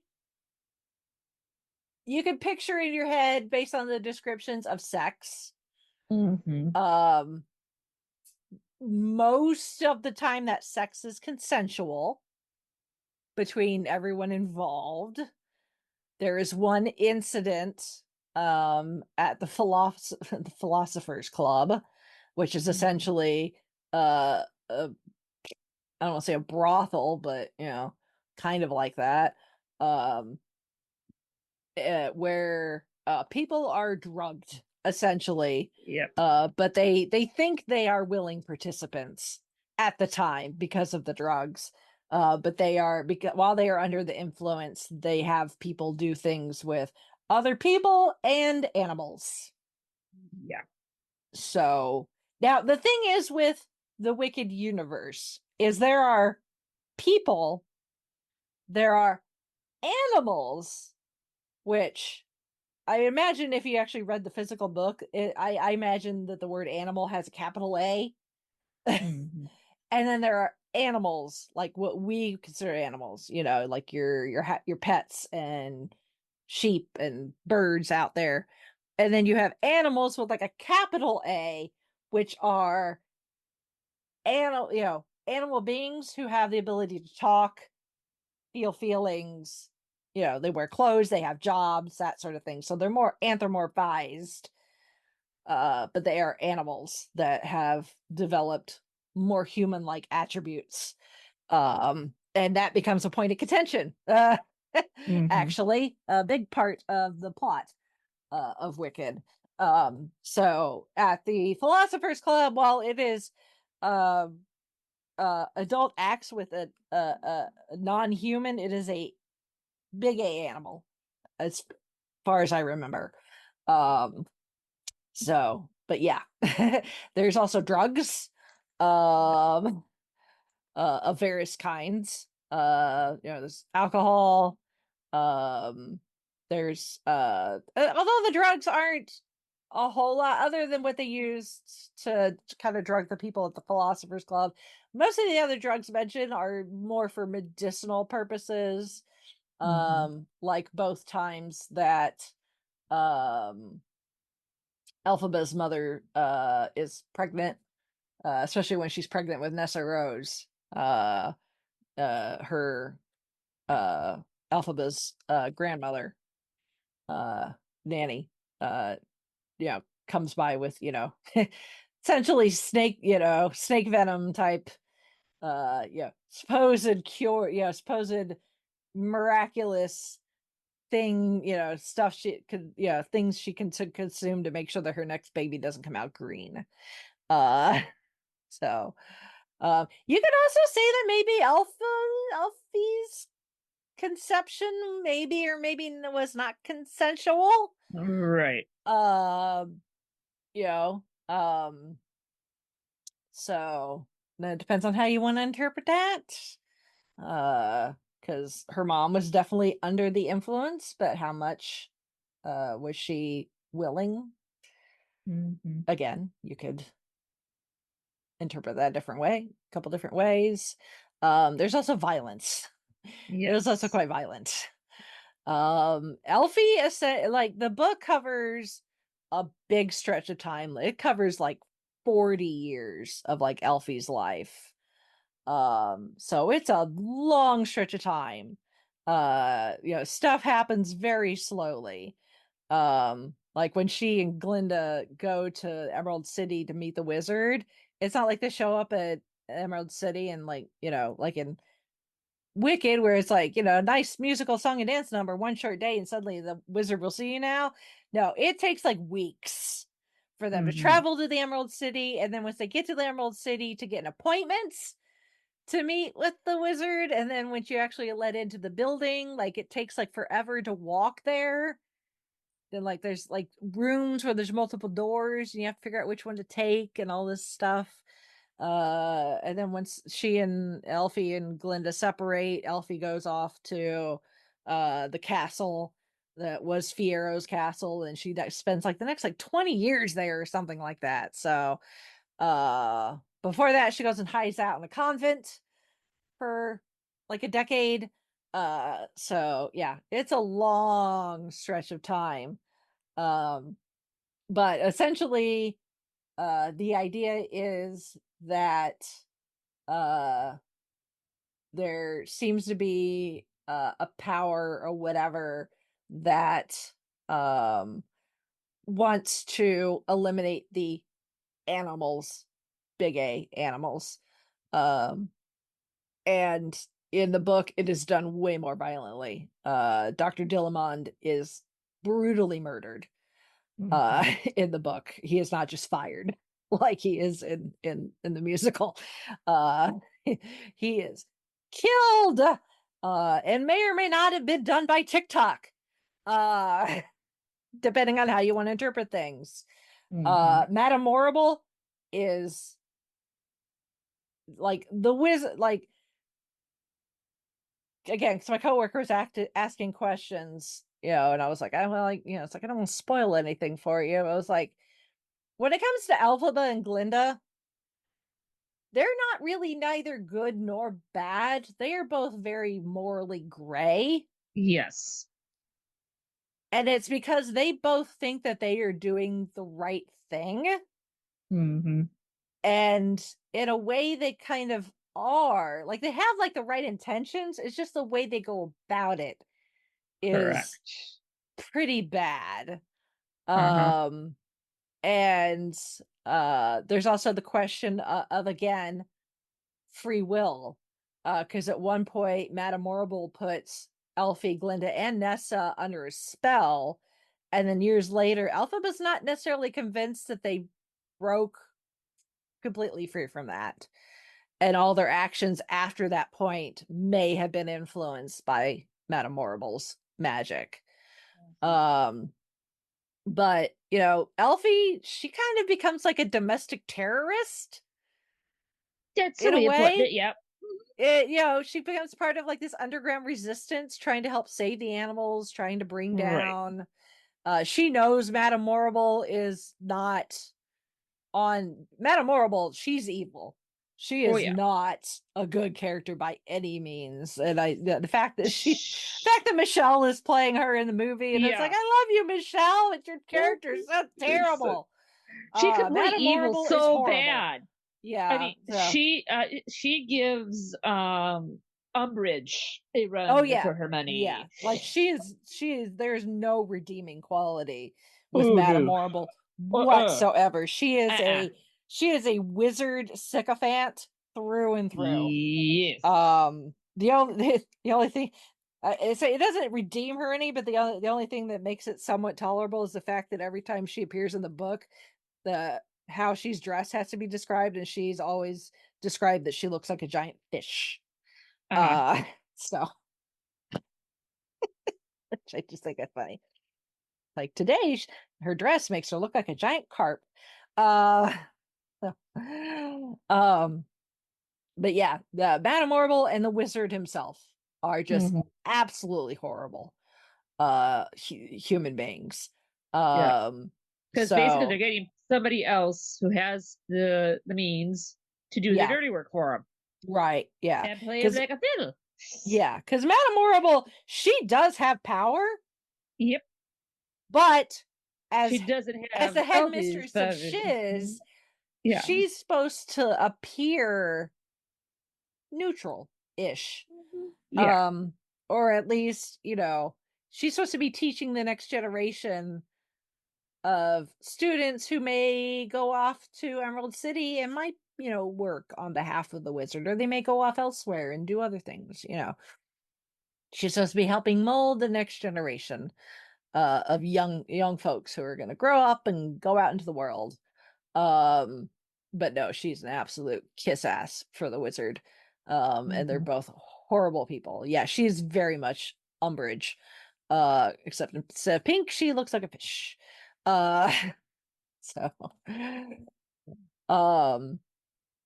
So yeah. But yeah, Elfie essentially, she joins this underground resistance.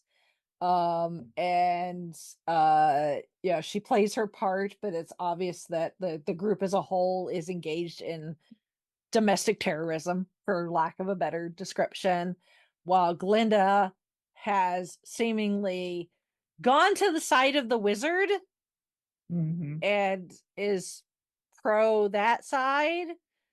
But at the same time, even years later, once I think it was Fiyero reconnects with Glinda, she's still, Glinda in the books is even more like airheaded and self-centered and narcissistic, and could not care less about her actions affecting anybody else.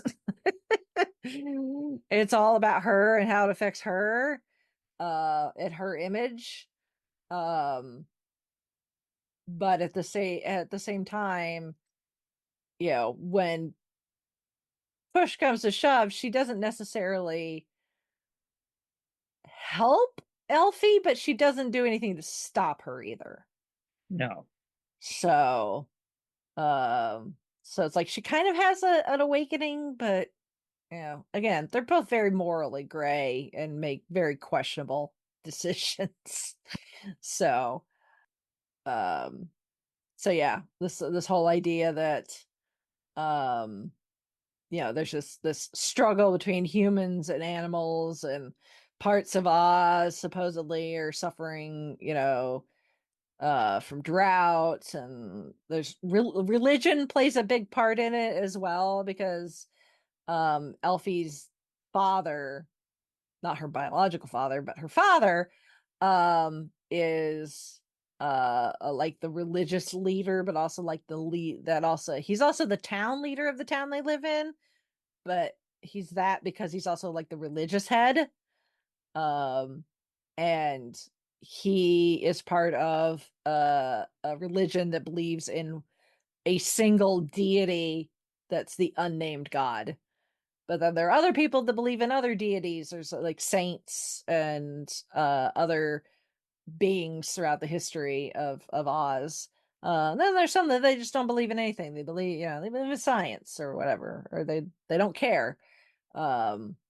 So there's that friction there as well because like Mhm. Elfie, she's not really into the whole religion thing. Nessa Nope. Rose is. Mhm. So Nessa, not a very good character either. Uh she doesn't come out very well either. There's a reason that she becomes a wicked witch. She Mhm. probably deserves the title uh Yeah. to a point. Um so um yeah. But this also gives us some origin for some of the characters that we will see in the Wizard of Oz, like the Scarecrow and the Tin Man and the Cowardly Lion. More so in the musical.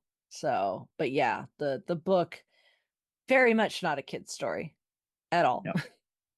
So, how like had you read the book like way before, or are you like me? They're like, Yeah. I'm just gonna read the book right before the music, right before the movie comes out.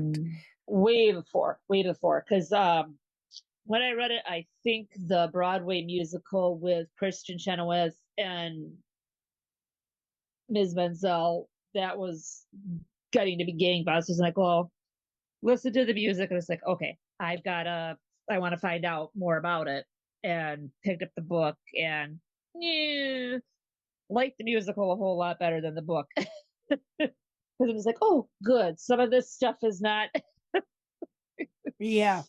whoever did the job of making the story for adapting the story from the novel, they did kudos. Yeah. That would be Stephen Schwartz. Yes. Uh So kudos to him for making it and more Winnie Holzman. palatable. Yeah. Uh so Thank you for making it more palatable and a little more family friendly. yeah. Winnie Holzman did the book, and Stephen Schwartz did the music and lyrics. And yes, it is a very loose, and I would almost say sanitized Yes. version of the Hence my book. family friendly. Yes. Yeah.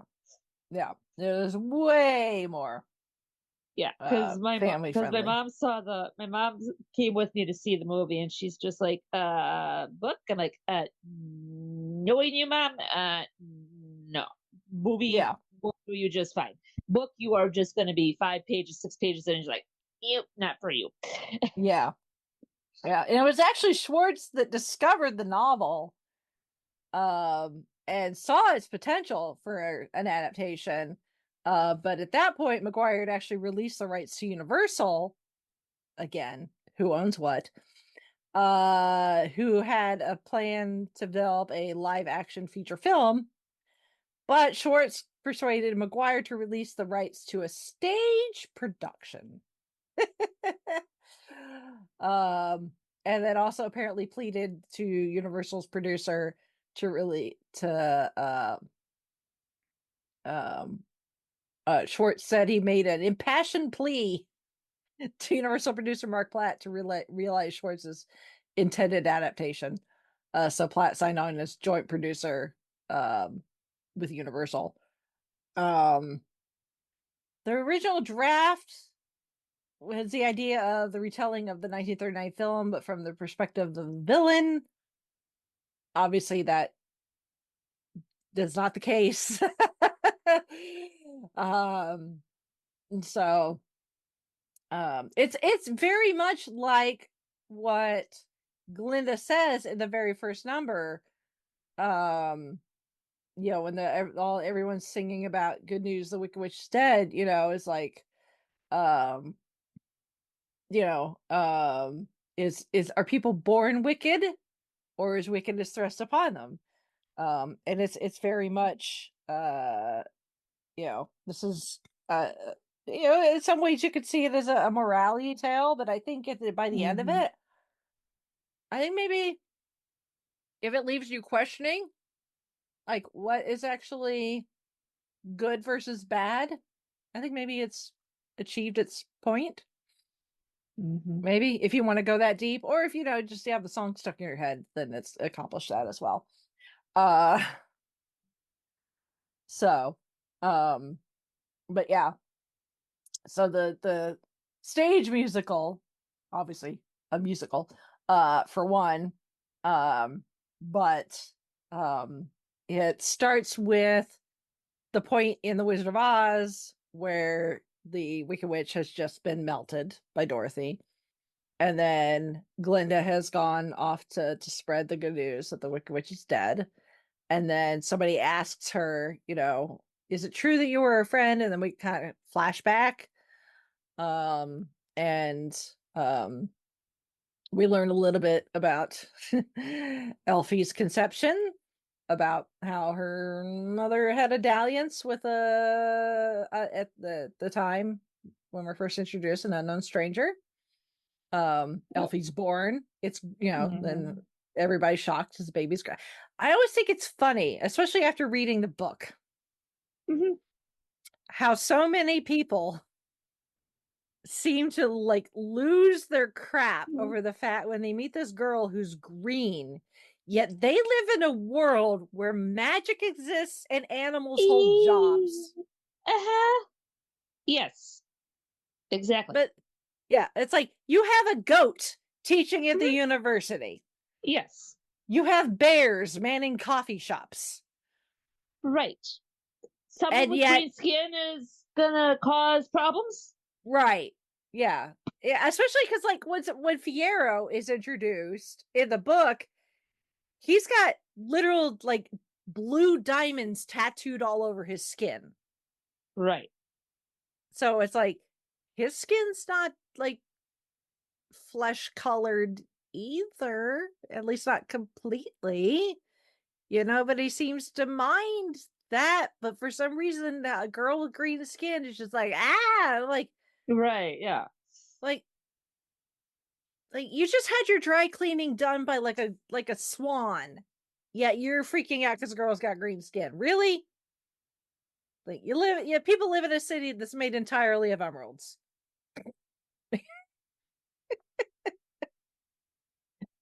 Like green skin. That's like I just you know, like I get it makes for good plot point. Uh, but still, it's just like this world, like that would be like the least of my concern if I lived in a place like Oz. That Mhm. would make me do a double take and be like, oh, like, oh, somebody with green skin. Oh, that tracks. You know, like, oh, look, I need to go buy some, you know, fresh luggage. Let me go to the shop that's ran by a porcupine, Mhm. So yeah.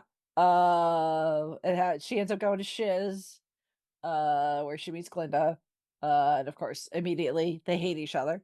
Um, but through uh a bunch of strange events, including the introduction of Fiero, uh they and then Nessa Rose comes along.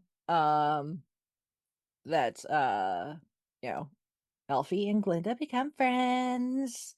There's like love triangle going on there because of course Glinda is blonde and vapid and self-centered, so is Fiero, although Fiero totally cops to it. Um, he knows he knows he's self-centered. So of course, they're like, the two most conventionally attractive people in the room, so that means they immediately attracted to each other. Yeah, you've got Bach, who is a munchkin, who immediately falls in love with Glinda at first sight. Glinda knows this and uses it to her advantage, Mhm. playing Bach like a fiddle, um, more than once. Um, Meanwhile, using her powers of persuasion, She hooks Nessa Rose and Bach up together. Nessa Rose falls in love with Bach. Bach probably cares for Nessa, but not to the same point that he's madly in love with Glinda. Alfie finds herself falling Fiero. Fiero seems to feel the same way. For public image, she's, with Glinda and all this stuff. And and then meanwhile, Madame Morrible is over here conniving and doing things. Um, so eventually certain things happen. Glinda and Alfie go to Emerald City and meet the wizard. Shit hits the fan. Yep. And they're forced to separate. Alfie has to go on the run. That's where we get Defying Gravity. That's the end of Act 1.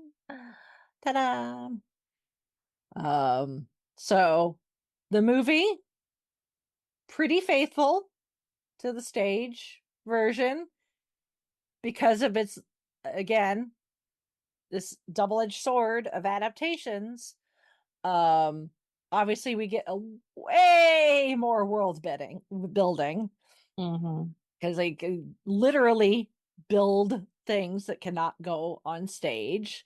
And they did that. That's something that John Chu distinctly wanted. It was try to do as much practical sets as possible and not completely rely on a crap ton of CGI. So, like Munchkin Land and Emerald City, even the train are real.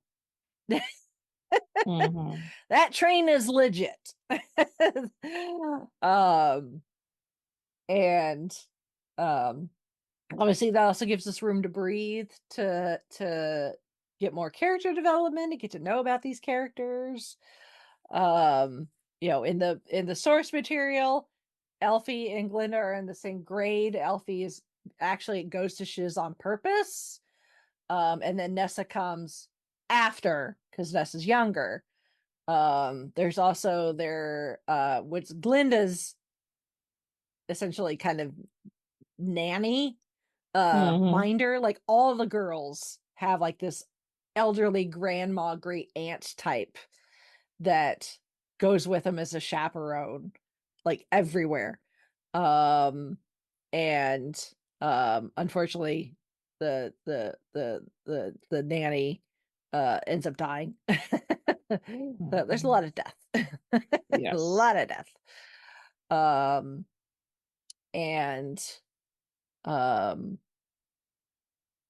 there's some nods. There's a few things mentioned and things you see and hear in the film version that are plucked from the novel that I don't necessarily think are in the stage version, which I appreciate.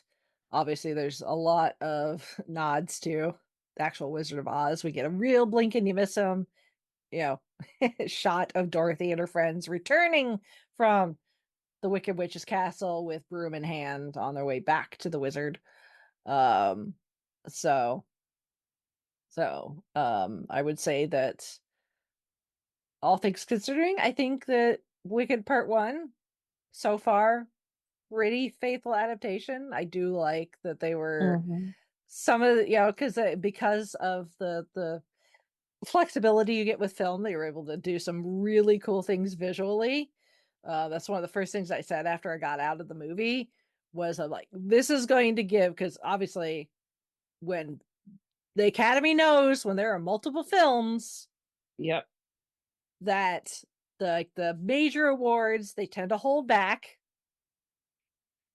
but they will give out technical awards to the first movie or movies out of the gate, depending on how many there are going to be.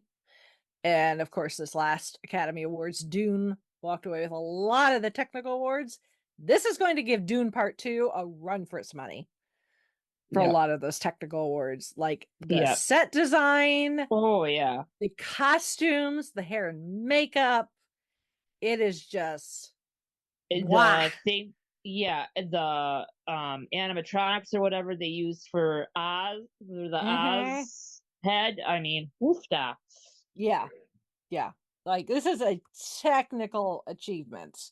It looks really, really good. Obviously, it's not going to get any sort of nominations in like the music category because there's no original songs. All the songs are straight from the musical. They had some ideas for some new music that ended up getting cut. But supposedly we're gonna get 3 new songs in part 2. So that's where we may get some noms, maybe, for original song. Score, maybe? Yeah. I don't know. I don't know what the fine criteria is for score, like how original it has to be. So I guess we'll have to wait and see with that, with the Academy and all that. Yeah. You know, I don't think for the Academy per se, but I could see Cynthia and or Ariana getting nominated probably for things like the BAFTAs, Yeah. Gold Maybe a Golden Globes, Globe. Yeah. that sort of thing. I mean, Cynthia is British, so I would think at the very least that the BAFTAs would nominate one of their own. Um, so, um, but yeah, and I didn't know anything about Cynthia Erivo before this. I I know, love her. I love her as an actress now. I mean, this is the first time I've heard of her personally too, and it's like, yeah, wow.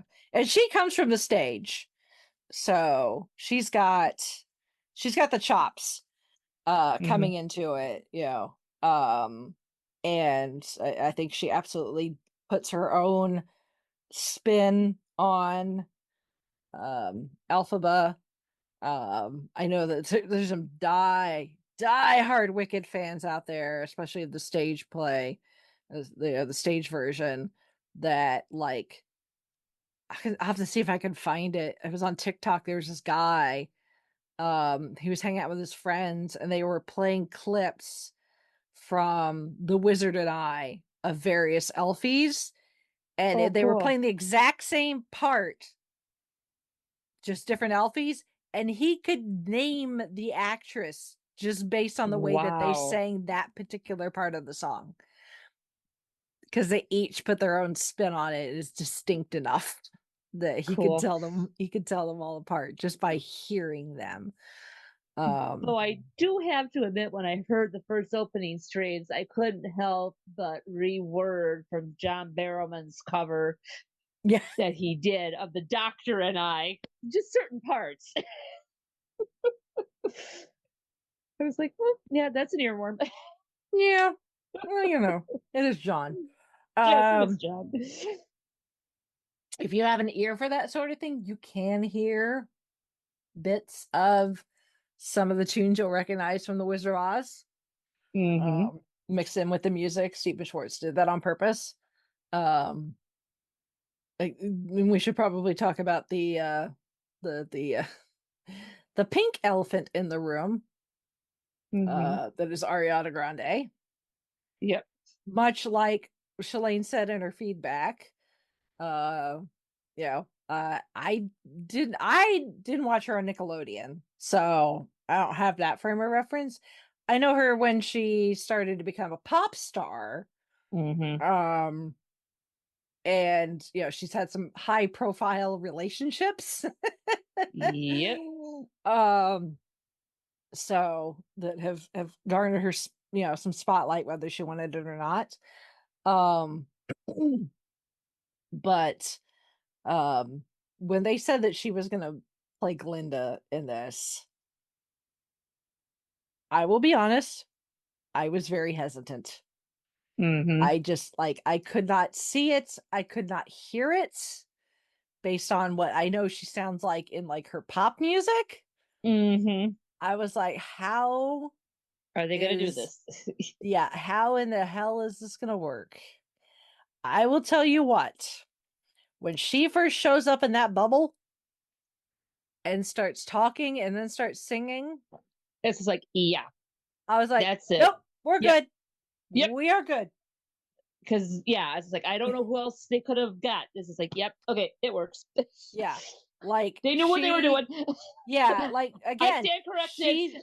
she's put her own touch on it, but you can Mhm. see that she is also aware of the history Yes. of this character, both from the 39 film, but also because you have someone like Kristen Chenoweth, who is the OG in the stage version, and Kristen certainly has her as put her mark on it. That she and Adina set the bar for these characters by being the OGs, and you can see that Ariana in her performance, there are little bits of some of the way she says things and vocalizes things and some of her body language. It's like, you paid attention to Kristen's performances in this role. But I think she's also pulling from just other like actresses. Like there's a spot in Popular, which honestly, if I had not been in a packed theater, I probably would have been on the floor rolling laughing, because her performance of Popular is just, it's so good. It's so funny. Her on the floor just like la la, Yes. because like Mhm. you go find bootleg video of like every Glinda ever, and how they put their own spin on the la la la bits in Popular. It's hilarious, because they all have their own way of doing it. But um the spot there where she, after Elfie has ran off and Glenda's followed her out into the hallway, and then she sees a reflection in like the glass of like a display case, and she's Mhm. like, "Oh, hello there." It's like, I just got flashbacks of Barbara Streisand in Funny Girl. Like, Yes. hello, Mhm. gorgeous, Yes, exactly. Uh-huh. And then to adjust her shock, like, I didn't get my way. I was like, no, and why should you? At because she first, always gets her way. right. Yeah. Oh, and then the roommate She's an song only with child her. where her parents Yeah. cater to her every whim. Hmm. Yeah. I was an only child, and I didn't get my whim catered to at every single moment. No, I got told no and learned to deal with it. Oh. But and then the roommate, the perspectives where Alfie's writing her letter, Mhm. Linda's writing hers. I mean, it was just, sheer brilliance. Yeah, fabulous. Um, Yes. yeah, but her performance at Popular though is just like, it's Yeah. so It's funny. funny, Uh, and I have to say it's spot on. I mean, I don't know what other notes you could give. It's just like, mhm. hey, you did it the Yeah, right way.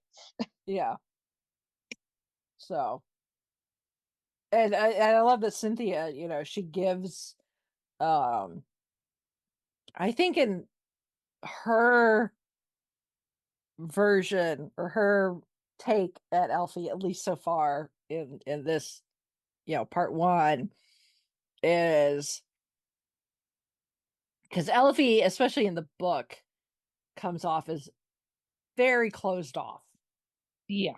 like very walls built up, very rigid, um, just not like, you're like, no one's gonna make friends with this person. Like, she just comes off as cold as ice, Hmm. frigid, you Yep. know, and it's like, how is she gonna make friends with anybody, especially Glinda? How are Yeah. these two gonna end up Exactly. friends? Um, It's so like, I yeah, think, these two roommates, I don't think yeah, so. yeah, Somebody's but not gonna wind up making the semester. mhm, yeah, but I think Cynthia gives Elfie a bit more vulnerability Yes. in this. And um we get, it also helps, so we do get the flashback, not just of her birth and everybody's reaction. But we see a little bit of childhood Elfie and how she was teased and how her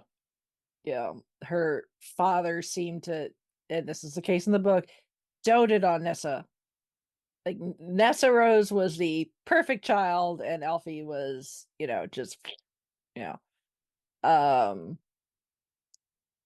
So it's like Nessa Rose was everything that their father wanted. Yes. And never got. Exactly. So granted, baby Elfie in the book, she's not just green, she is like not even almost not human. Like she is born with like a full set of like shark teeth. Yes. Yeah. And immediately just starts biting anything that comes near her. It's not until those teeth fall out and their adult teeth come in, and those are like normal teeth. Right. It's just like baby shark and yeah. Elfie.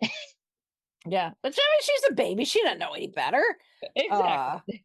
So obviously she understands the aversion, develops the aversion to water very quickly. Yes. So and then Nessa, like I said, when her mom ends up pregnant again, Nessa Rose's paternity questionable, because at that point they had a traveler who'd essentially moved into the house, and while it's very much described in the book the tryst that this gentleman and Elfie's mom have, it's said pretty much explicitly later that her dad also fell for him as well, so I think there was a bit of a throuple thing going on there. Yeah. So again, Nessa Rose's paternity questionable. And the thing with Nessa in the book is she's born without arms. Yeah. That it's not that she's in a wheelchair. She's born without arms, and therefore she has like her center of gravity is off. So she has to have someone with her all the time, because even just sitting down and standing up is it's hard to be not done. easy. Yeah, because she doesn't have arms to like use to help balance herself. And it's the shoes that their father ends up gifting Nessa, and they are charmed so that they allow her to stand and walk without any assistance. But the shoes in the book are described as kind of like almost like a holographic, because they're covered in all these little gemstones, and depending on how they catch the light, they can appear different colors. So it allows you to be like, oh, here they look silver, and here they look kind of pinkish or maybe reddish. Which is a nice little wink, wink, nudge, nudge to the ruby slippers right there. Plus a pair of red high heels that Glinda pulls out during Popular in the movie. So yeah. But what we'll see in part 2 is, obviously in the musical, Nessa has arms, but she's in the wheelchair, and there's not a third child. In the book, they have a brother. And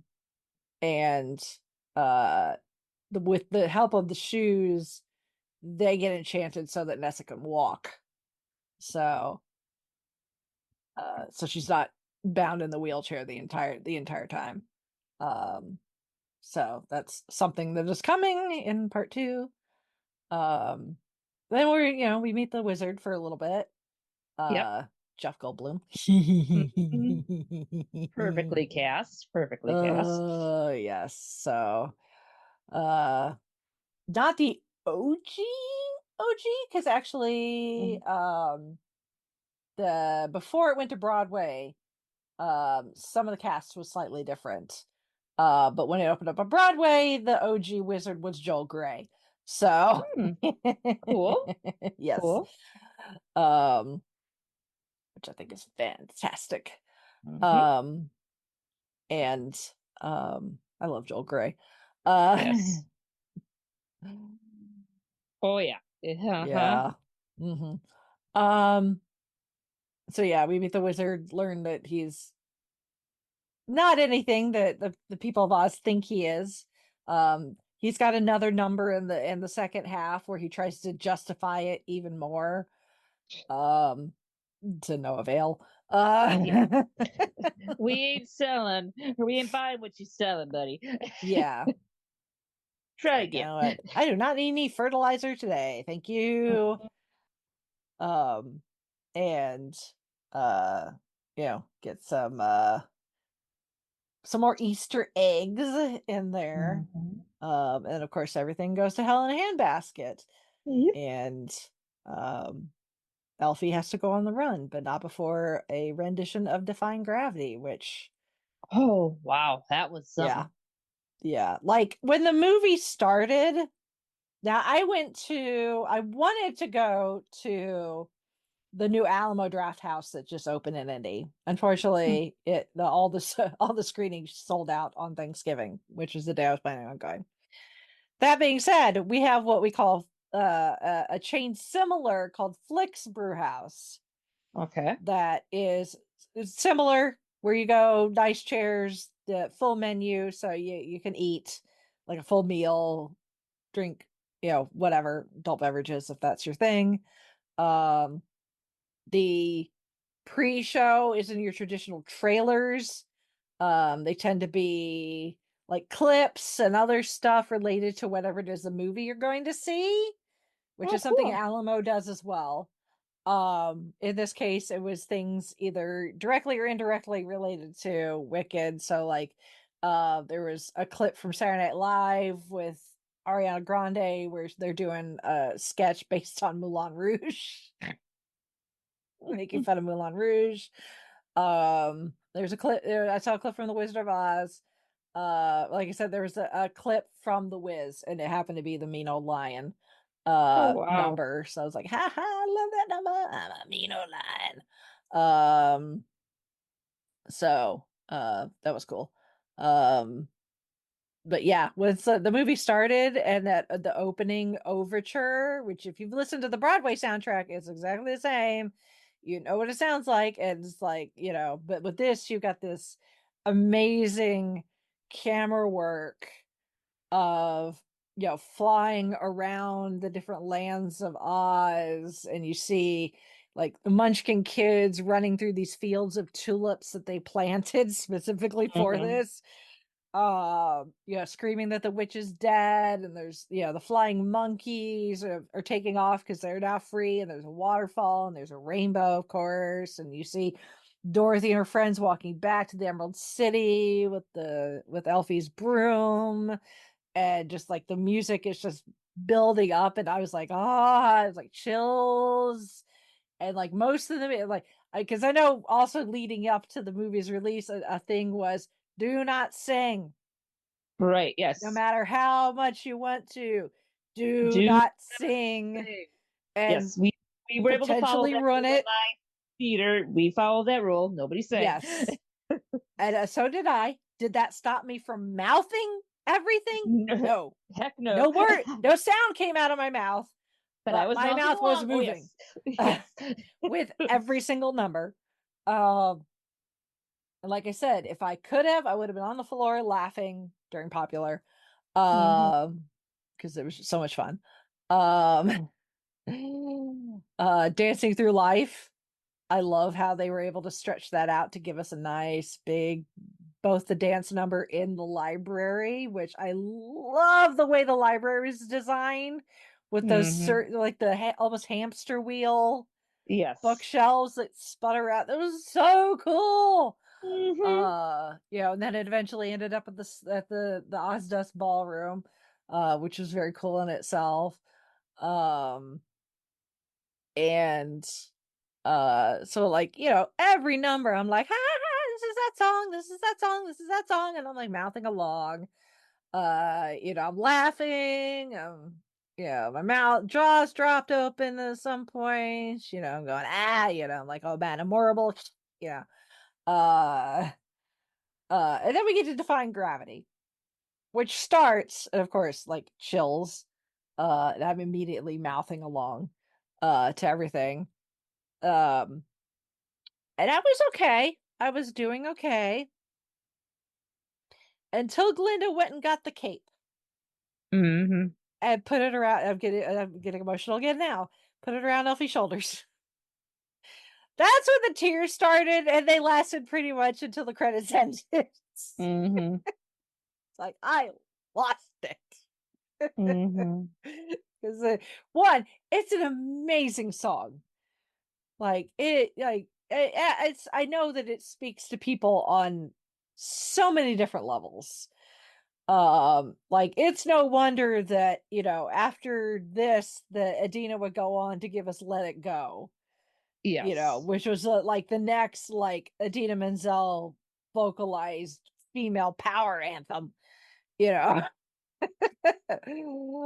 um, and um, the way that they shot it and made sure to give people the bits, the people that are like the stage version diehards.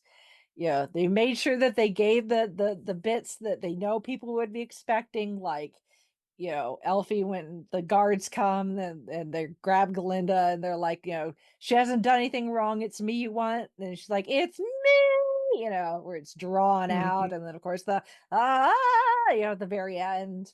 Mm-hmm. um the people were just like, because those are the things that people expect. But yeah, I just like Defying Gravity has been like a regular on like every playlist ever Mm-hmm. that's appropriate Yes. for as long as I can remember.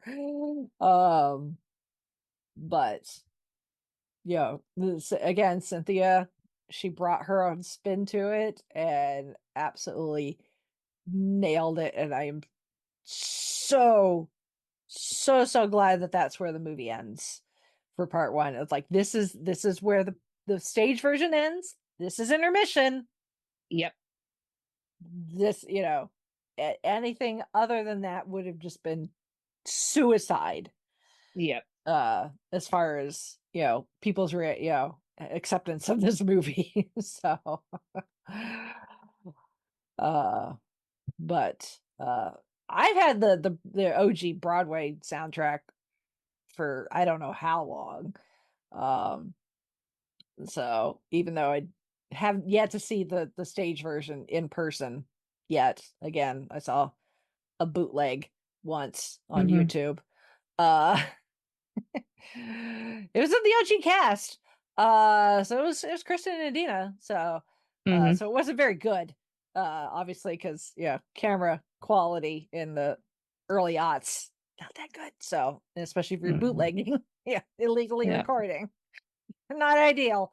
But it worked. Thankfully, it's coming to Indianapolis next year, so Yay. I at least get to break, help ease the weight from part one to part two with the actual stage version. Yes. Um, so, have you like?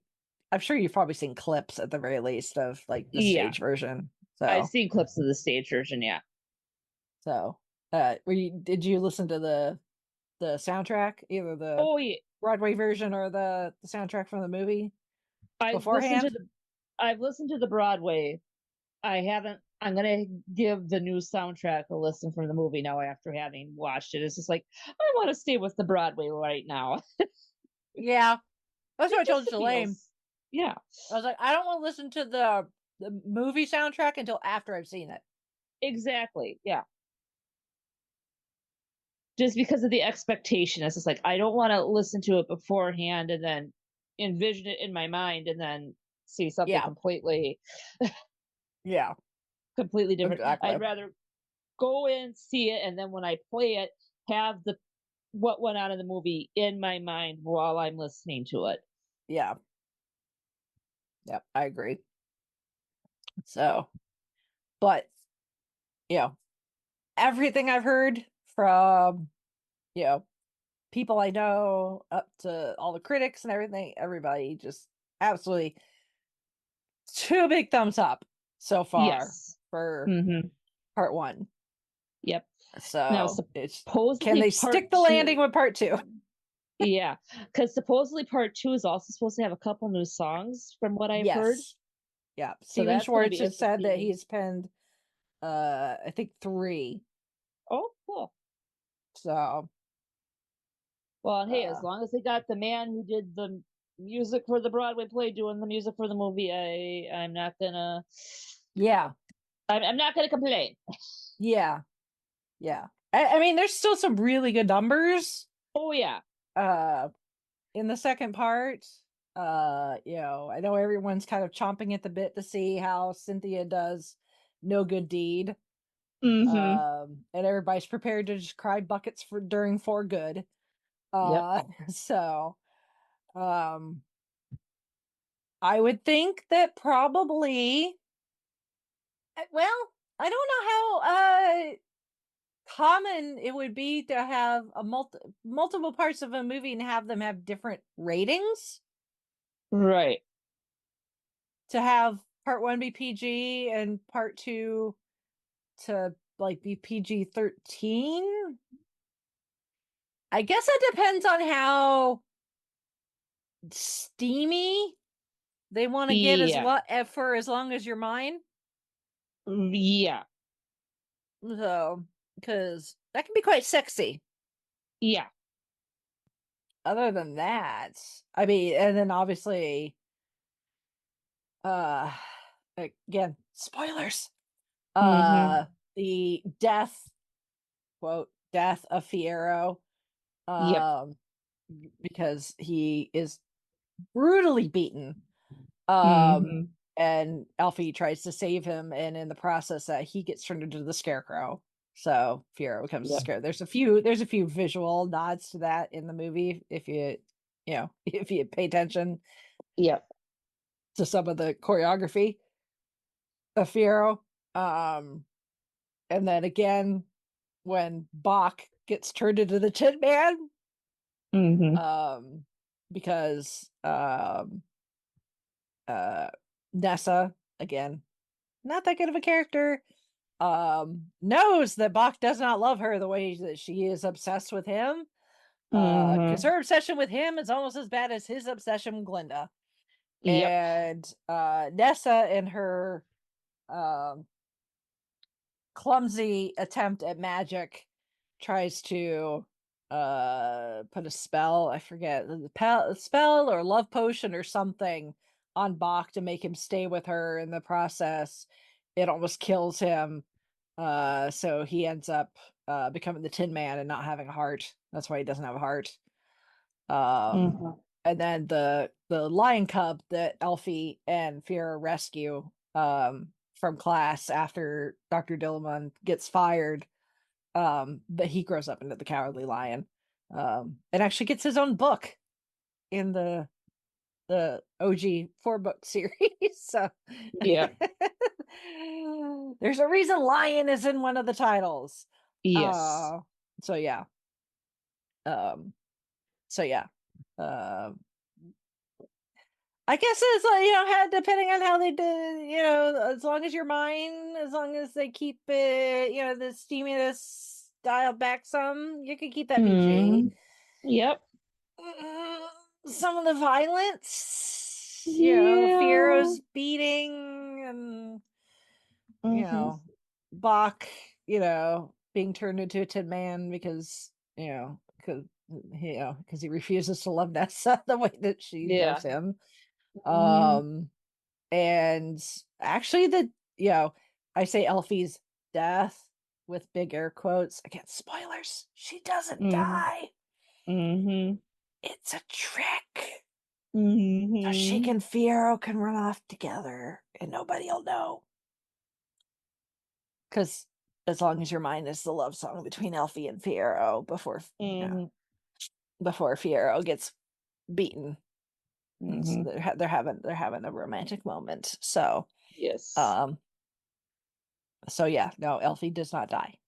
In the musical, she does die in the book. Yeah.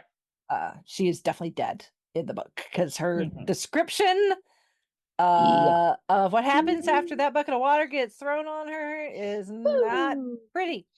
No. Like Dante's 9 Circles of Hell sounds more fun. Yeah. So yeah. So yeah, we got some interesting stuff to look forward to for part 2. I guess we'll also have to wait and see if there are going to be any other cameos. Yeah. So apparently Steven Schwartz has a cameo, and I missed him, so now I gotta like figure out where, because it obviously was not as obvious as Kristen and Adina's. Right, exactly. Yeah.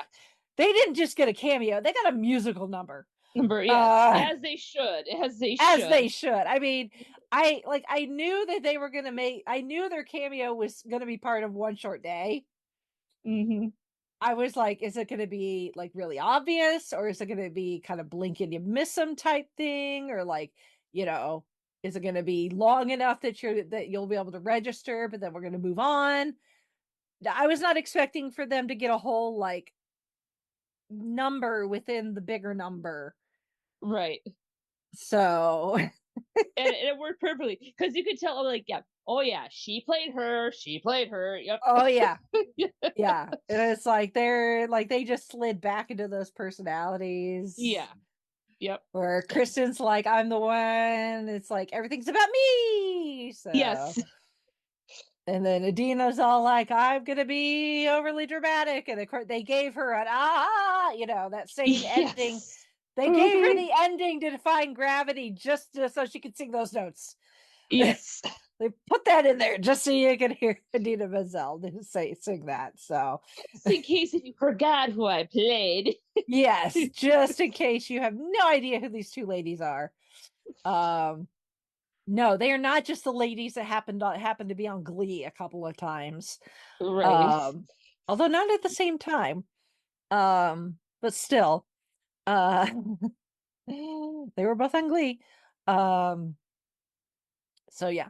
No, it's like, no, that sounds like Queen Elsa. Yeah, no, yeah, she is the voice of Queen Elsa. Oh, it's what's her face from Rent? Yes, it's her too. But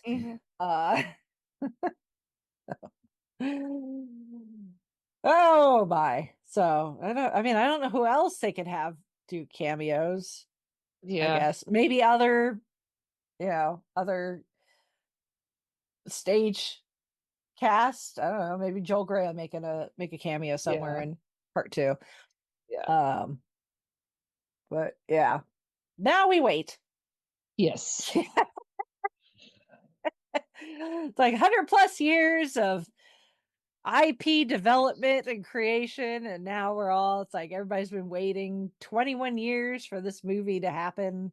It would have been sooner if it hadn't been for COVID, but we got Cats instead, which, if we had to get Cats so that Wicked could turn out correctly, sure, why not? Yeah. We'll take the punishment. Yeah. Yes.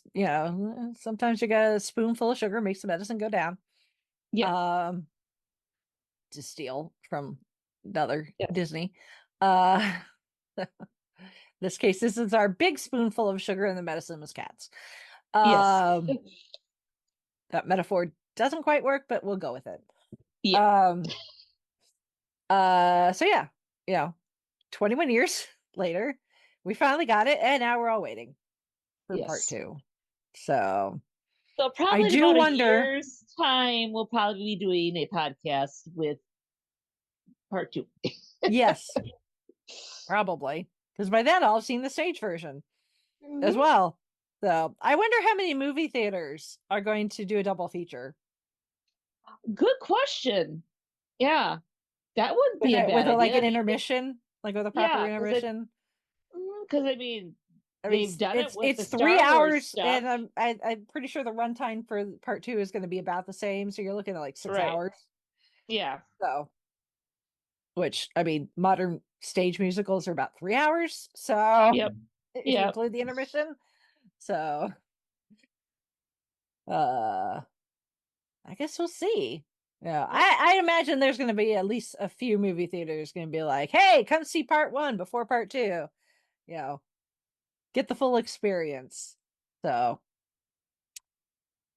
and then I've also seen that some theaters, starting later this month, are going to be offering sing-along versions Oh, cool. for those of you that want to see it again but don't think you can keep your mouth shut. You know, check your local listings, I guess. On who if one near you is going to be offering a sing-along version. So, not quite the Eras tour, but uh what are you gonna do? People still want to sing along. Yep. Like I said, we'll wait.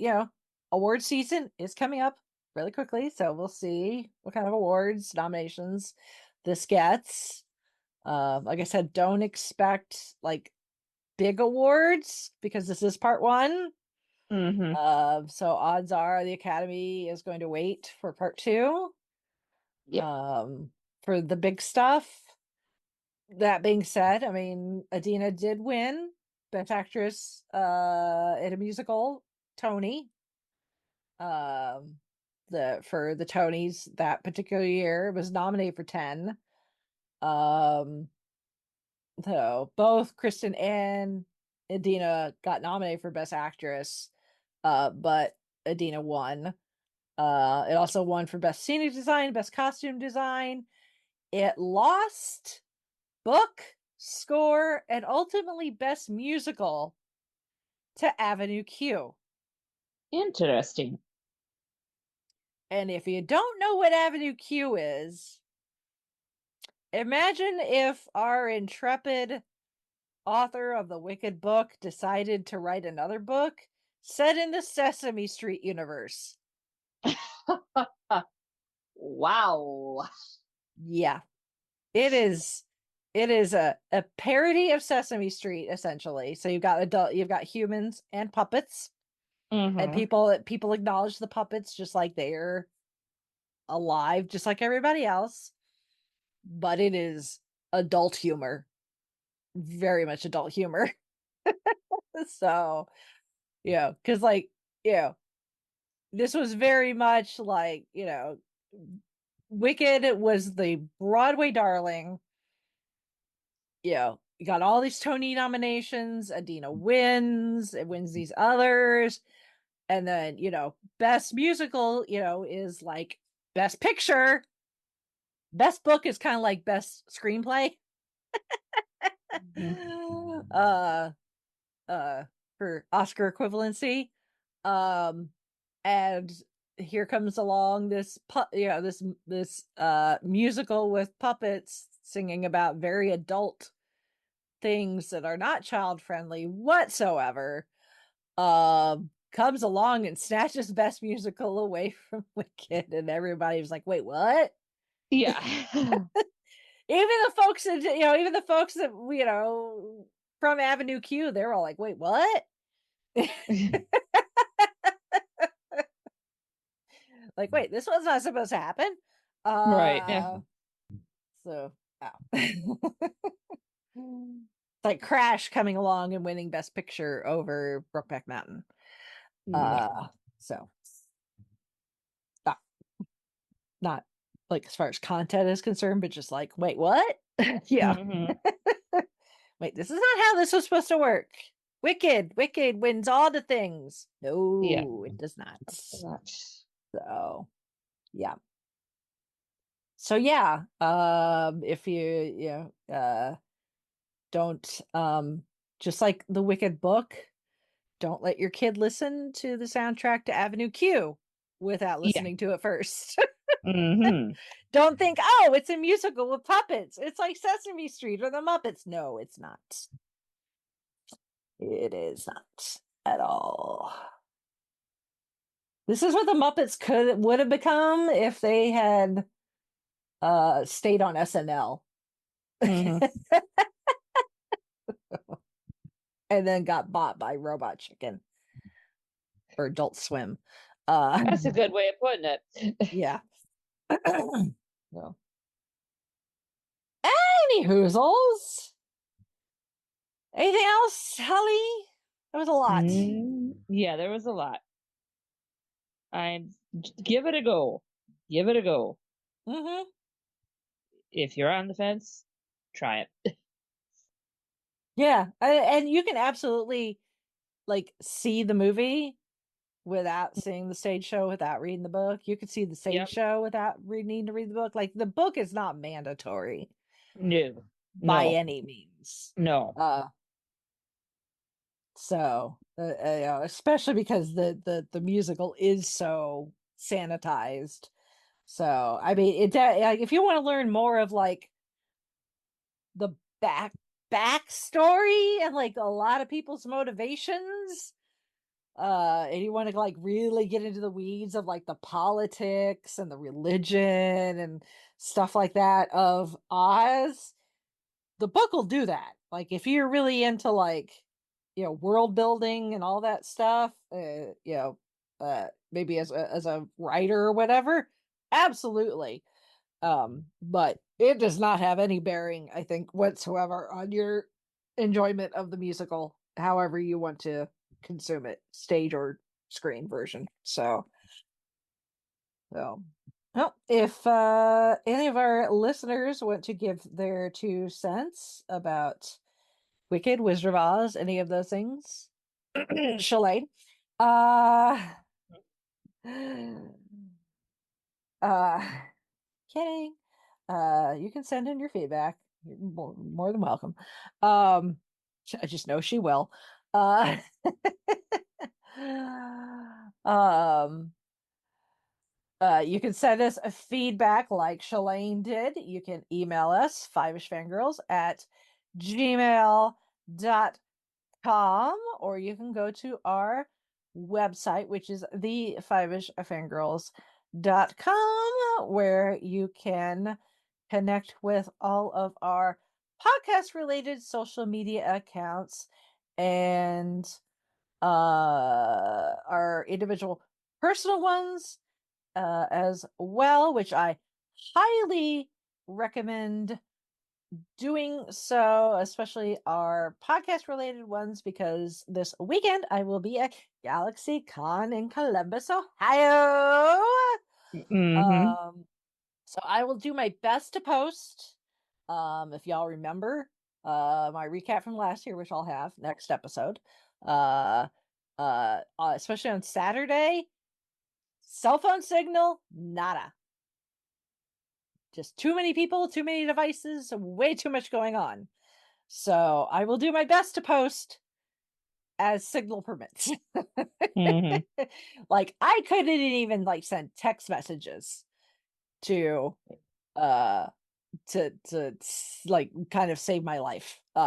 So because it was so busy with so many people and so many devices, and it's just the vendor hall is just one giant concrete room, which does not speak for cell phone signal, you know, getting through concrete Mm-hmm. very easily. So that being said, I will do my best to post. I will be there all weekend, arriving Friday morning and plan to be there the entire weekend. Chauncey will be there too, coming and going as he uh sees fit. Hopefully this means finally he'll get to meet Zan and Charles. Uh Yay! Fingers crossed. Yay! So if any of our listeners, Aaron, if you're gonna be there, hey, how you doing? Might want to message me before this weekend. Uh if you want to try to meet up if you're going. Um Still working on the mental build up to meeting Weird Al again. Hopefully when we come back next week, I get my recap. It won't be, yeah, I completely forgot how to speak again. Second time's a charm, maybe. Kind of like with Colin Baker, second time. Yeah, I was able to speak. So third time he offered me fingernail clippings. I don't think that's going to happen with Weird Al. So, but yeah, I think it's going to be a fun weekend. So I really like GalaxyCon, this event. It's a good venue. It's fun to be able to hang out with people that I don't normally get to hang out with, like Zan and Charles and Zan's husband. Although hanging out, he's stuck in his booth, but yeah, it is. And a good celebrity list, I will say. Even with John Cleese having to cancel, it's still a really good list. Not just Weird Al. So I look forward to adding a Marvel signature to my collection. So maybe talking some football is life. Exactly. To a couple of certain Richmond players. So yeah, it should be a good weekend. So like I said, check the social medias for posts and all that fun stuff. Of course, also on the website, link to the Goodreads book club. So you can go vote, join in the discussions for previous books and or Big Finish audios. If you saw friend of the show, Brandon Peters, he was at Chicago TARDIS this past weekend working with a couple other friends of the show that are working on a documentary about a certain show with a blue box. And there may have been some doctors and some companions that were talked to. Jealous. I was jealous when I saw. And also some folks from Big Finish. Yeah, so I was like, oh boy. Yeah. So I think it's gonna be a really great documentary once it gets done. It looks very, very cool. I know that they've been working on that for a long time. Because something like this has not been done for the Doctor Who fandom before. So there have been attempts, and some have been halfway decent, but as far as I know, nobody has done anything quite this extensive. As far as doing something about Doctor Who, at least in the United States. I'm assuming that um, there may be stuff out there that was done across the pond, at the mothership, as it were. But yeah, it looks like it won't not just the TV show, but it looks like things like Big Finish are going to make sure to get included as well. So I'm pretty sure I saw a certain Jason High Ellery in one of those pictures. So, among others. So yeah, that's exciting. In the meantime, go join the book club. Yes. We have fun there. Doctor Who all the time. Keeps us busy in between when Doctor Who comes back, which at this point is later this month. Yay! Christmas special! Yay! Can't wait. Yay! That being said, we will be taking off for Christmas and New Year's, so everybody can travel, visit family, all those fun things. So 23rd, 30th, both of those weeks, no shows. But again, book club, all the other fun stuff, YouTube, Patreon, all the things. Us on other shows. We got Gold Standard, we got the Silver Screeners with Mendoza, all the things. There's plenty to keep you occupied. Yes. And then we'll, obviously we've still got a couple more weeks before that. I will have my Columbus GalaxyCon recap next week, and then I need to figure out what we're doing the week after that. So I'll think of something. Something holiday appropriate, maybe, possibly. there's a couple movies that we haven't done yet. That we may one of them may do. And maybe not the one you're thinking of as you're going, Rachel. I know which one you're thinking of, but I don't think it's the one I'm thinking of. So yeah. We love you guys. Yes. And yeah, I can't believe this year's almost over. Uh-huh. I can't believe this calendar year is almost over, and that means that we're now 10 and a half years in of doing this show. So that is wild, man. Wild. Mm-hmm. So hopefully wherever you are, you're staying safe and dry and warm if where you are is cold, and if you're on the southern hemisphere, sure, maybe we've got some listeners there, that you're staying cool Yes. if it's a bit warm for you, and also dry. No matter where you are, stay dry. Don't want to get sick. And assuming I survive meeting Weird Al again, we'll catch you all next week. So until then, we shall sign off for this week. This is Holly from Wisconsin saying good evening. And this is Rachel in Indianapolis, Indiana. Oh, it is so good to see me, isn't it?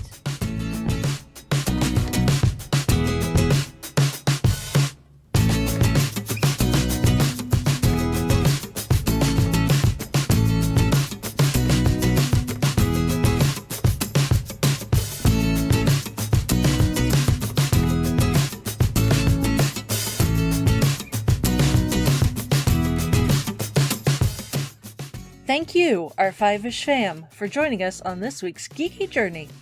If you enjoyed the show, don't forget to subscribe, rate, and review. Stay connected with us on our website, theFivishFangirls.com, and follow us on most social media with @FivishFangirls. Plus, check out our nonprofit, Fangirls Give Back, to see how we're making a positive impact in our community. Until next time, stay nerdy and let the squee continue.